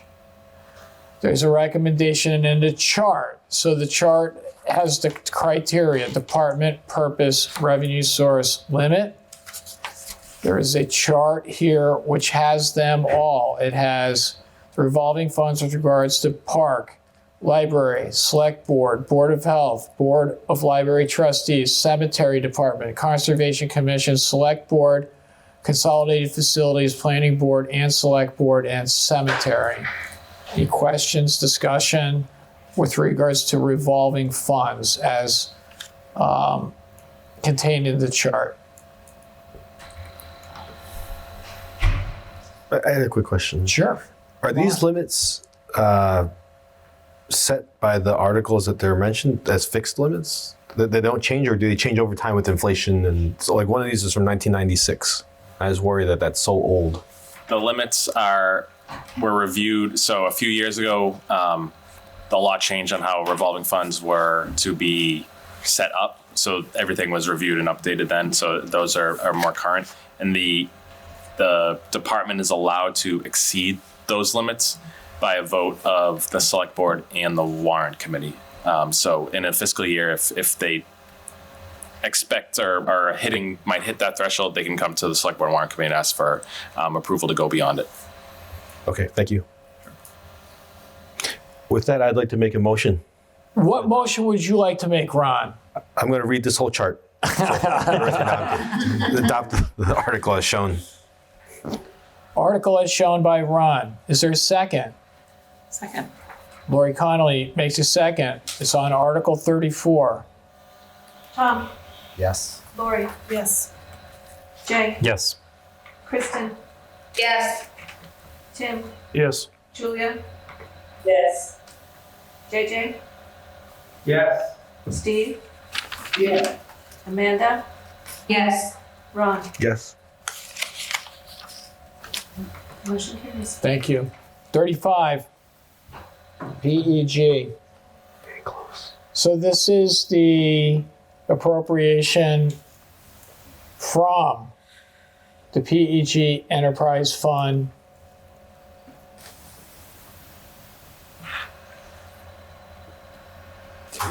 to do the following: support of public, educational, government access, cable television services, monitor compliance, cable operator, prepare for renewal of franchise license. And the request here is 500,000 from the PEG Access Enterprise Fund. Any questions about that? Tim? Verizon isn't in this at all? Is it because they don't have TV, not just internet? Yes, Verizon is in town offering Fios internet, but because it's not cable TV, they have no obligation to pay into this. And they don't have any cable subscribers that are paying the fee. Residents and subscribers pay the fee. It's not like it's Comcast giving us money. It's on all of your bills if you want to take a closer look. But where else would we be without Milton Access TV? So They need more money. Yeah. Can we vote them a raise? No, like I have older neighbors who can't go on Zoom and stuff clips on Comcast. Yeah. Like it'll freeze and the voice drops out. The picture just totally freezes. Yeah. And it will jump like 30 seconds ahead. we'll They know about it. pass it on. They said they need more money. Put that in the budget next year. in September. So just to be clear, this is our estimate of their portion of the fees. So we get fees from the cable companies, and per the contracts with them and the agreements, we then pay a portion of that, a percentage of that, to Milton Access TV. And I did run this article by Shane Brandenburg, just to make sure that it looked reasonable to him as well. Well, if Shane says it's reasonable, I mean, I'll make the motion. Wow. I make the motion in the name of Shane Brandenburg that we approve Article 35 as written. Second. Steve, he gets it. For Shane. For Shane. Tom, Yes. Lori, Yes. Jay, Yes. Kristen, Yes. Tim, Yes. Julia, Yes. JJ, Yes. Steve, Yes. Amanda, Yes. Ron. Yes. Motion carries. For Shane. Article 36. Done, right? This is easements. To accept on behalf of the town any and all easements. Again, standard every year. So they can sign off. Any questions?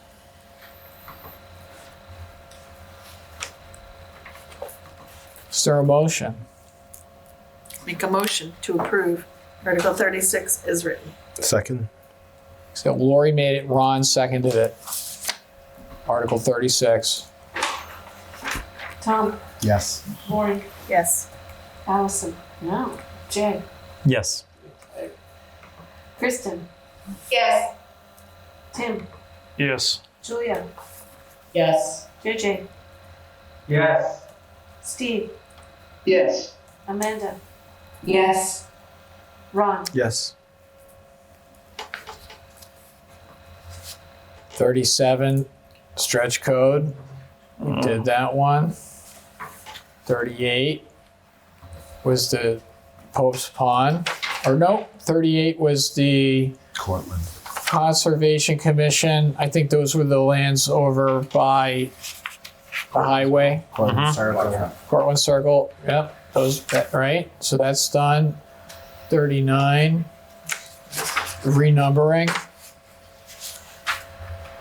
of the articles, that was done, or was not done. That's back. 40, local historic.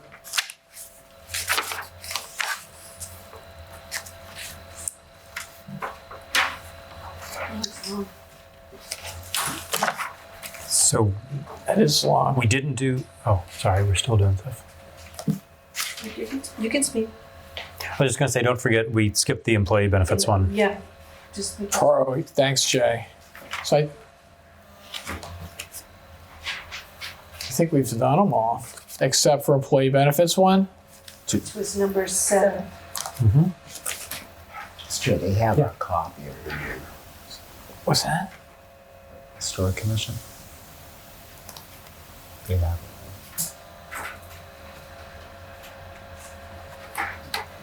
What is, I just want to make sure that the draft. yeah. I don't know. I'll make sure. I'll make sure. Okay, we're going back to employee benefits. Okay. I'm gonna jump off because I have to, this is Kristen, I have to recuse myself anyways. Yes. So I'm gonna sign off. Thank you, Kristen. Thank you very much. Good night, guys. Good night. Bye-bye. Did we do 41 and 42. did we do the master implementation thing last night? Did we vote on that? Yes. Yes. We did? Okay, sorry, I had a brain cramp. No. Yeah, no, we did that. We did 41. 42 was Pope's Pond. Right. Yeah, the others were before. I just couldn't remember 41. Yep. That was from the other one. And then we did 43 tonight, which is a citizen's petition. Yeah. So we've run through the whole thing, and now we're just going back to the last one, which is outstanding. Madam Clerk, which one was that again? I think it was number 7. I'm sorry. 7? Yeah. Employee benefits. That you asked for. Yeah. So Article 7. yeah, I appreciate that. I wanted to triple check a number, and of course the number is correct. So thank you for indulging me. So I would like to make the motion that we approve Article 7 as is written. Wait, I have a question though. Oh, yeah, I'm sorry. I still want to go back to the page you told me not to read. Oh, I admit you could skip it. You can skip You it. can I know, skip like, it. what? Are you kidding? This was the best page. Oh, I agree. That's why I put the little picture of all my stars and garters at the bottom. Exhibit provided by Amy Dexter. All right, so this is part of this article relates to the holiday that I'm still struggling with a little bit. So I guess my question would be, have we ever given a holiday in order to balance the budget? I don't know this answer. We haven't, and that's not why we're doing the holiday this year either. So it may appear that way because of the timing of when we suggested it, but the purpose of the holiday is the balance in the fund is getting very high. So. And I understand that. So my conversation in our previous meeting was, couldn't we find that the money, the $394,914 is the number that we want to reduce that by, but it's not the holiday though. Is that? Oh no, because we're going to end up with like 450,000. So the holiday is already reflected in this number. Okay. In the 13,875,000, but it's also been further reduced by the 394 because we're using the ARPA funds revenue. We're using the ARPA funds against this item. So it's back to my original proposal was can't we take the money that we're getting from the holiday by this town saving by not putting money into the trust, use that same amount and back into the 3%, so it's 2.7 or 2.6 to have a lower premium instead of not making one payment. The money doesn't mess up the budget, it's just a different process without having the holiday. And then my second question related to that is, these are the employees don't pay in, right? But they don't pay in during the holiday, but they're free holiday. Is this medical trust, the health insurance trust, that includes retirees as well, is that correct? So do the retirees get a holiday as well? Because money's not coming out of their paycheck. So when we don't make the payment and we don't take it out of their paycheck, are the retirees getting the same benefit? No, right now we're planning to have it as the active plans are the ones that are most volatile, the ones that may be the most expensive, that make up the lion's share of all of our claims and costs. And so it would be a premium holiday for active employees with active plans. And wouldn't we want the retirees to get that benefit as well? Because they've had contributed in. That's how we've approached it as a holiday for the active employees, and that's how the numbers kind of shake out the way we've set it up. I thought that's why you want to do it within some reasonable amount of time and you don't hold that cash for too long. Because I think you mentioned that the population that paid into it is most likely still employed. Yes, and there are very few retirees on a plan. Most of them are on a Medicare, I don't even know the terminology, and I'm going to mess it up. But the post 65. Yep. Yeah, managed blue for seniors, MedX. So the additional supplementary plans that you get at Medicare level. All right, so retirees would not be affected by this. Correct. And they're not going to be mad about not getting a little benefit like the active employees. I think it would be people who are no longer employed. Right, they're retired, but they. There are people who are not employed but aren't retired, right? Correct, but this is the retiree plan versus, right, because they are on the plan. Correct. There are a few who would be not of Medicare age, but who are on a regular health insurance plan. Correct. There may even be some of Medicare age, depending on this family situation. Okay.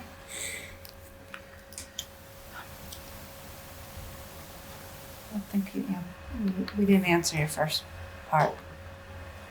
The To first reduce part of your the question. thing. So my question was, back to, would you consider adjusting the rate so you get the same amount of money so it doesn't affect the budget at all, but just adjust the rate? So instead of So a negative 3%, premium. it would be just a slightly less or whatever that amount is in order to not have a holiday. A holiday really bothers me for some reason. So it's I don't know if you have a thought on it. Well, just the points that our advisor from cooking companies, we've done that in the past where we just didn't have an increase in the premium at all. We went with a 0 and she didn't advise us to do that. She felt the best mechanism to reduce the trust was through a holiday. Okay. Our proposal is doing a little bit of both. Okay. We're doing a 3% premium increase, even though it was recommended that we do higher. Right. And one pay period holiday, which we're paid bi-weekly. So it's a half a month. May I share my thoughts on that? I have two thoughts. One is going to what Amy said. I mean, if we think, going back to the analogy of the bucket, you've got water flowing in, that's the premiums, you've got water flowing out, that's the claims. And you want it to be about the same. Now, if it's too high, the premium holiday is like taking a ladle and scooping some out to get it to the level you want. The lowering the premiums is like squeezing the hose so that, okay, then the flow out and the flow in is not equal. It's sort of like the flow out and the flow in to be equal. I mean, I'm not horribly against your suggestion. I'm just saying if you had to weigh the two, it's nice when the money going out and the money going in is about equal, and you use a ladle to take out the amount that's too much.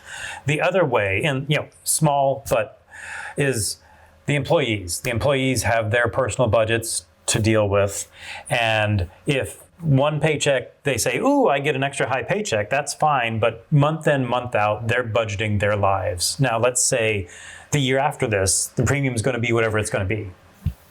If we have a small increase this year and then a small increase next year, forgetting about the premium holiday because that was just a bonus, then they're better able to deal with their personal budgets. If we have no increase this year and a bigger increase next year, I mean, it's not a big deal, but it's a little harder for them. I was assuming, and I could be wrong because I didn't do the math, that the number would not be a 0. It would be like 2 point something.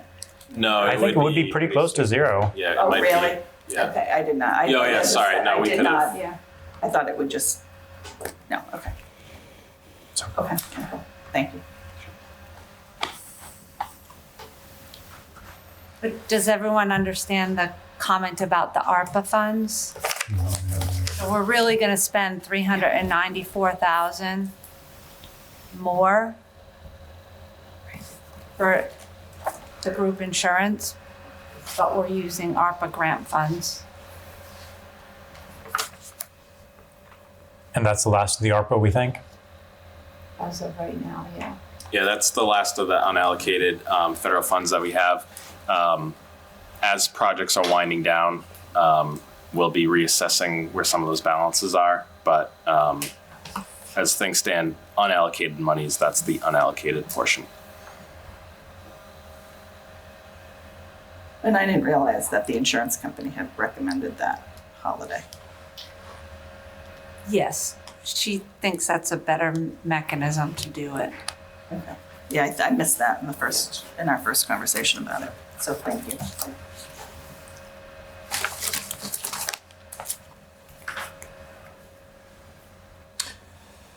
Can I second Jay's motion if he still wants to make it? I do. All right, Jay makes a motion, Ron seconds it.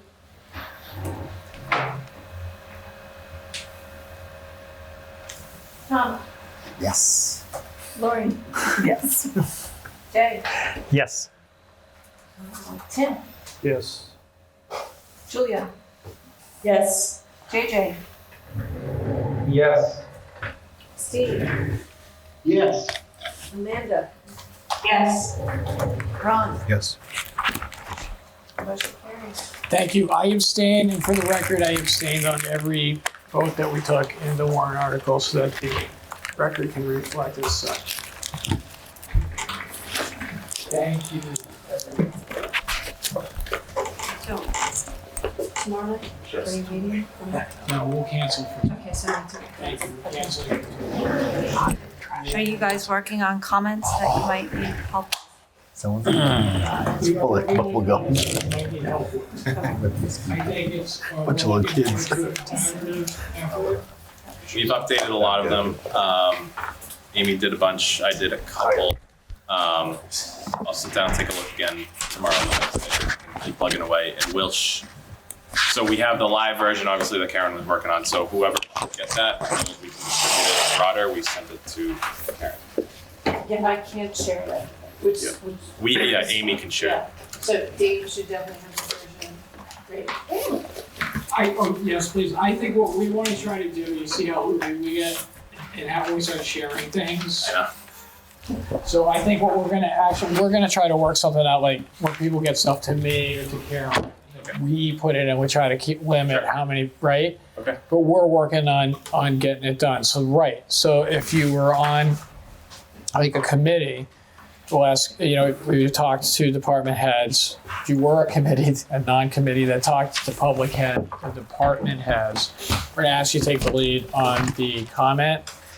The comments from years prior are already loaded into the warrant as we go by, and a lot of them, it's just changed the date, changed numbers, and a lot of them, the numbers have already been changed. Yeah, we did a lot. I did a lot of them, but if they were more complicated, then I knew that this committee, like DPW, I didn't really touch that one because I think historically we kind of take Chase, or this committee takes Chase's comments and Right. condenses them down.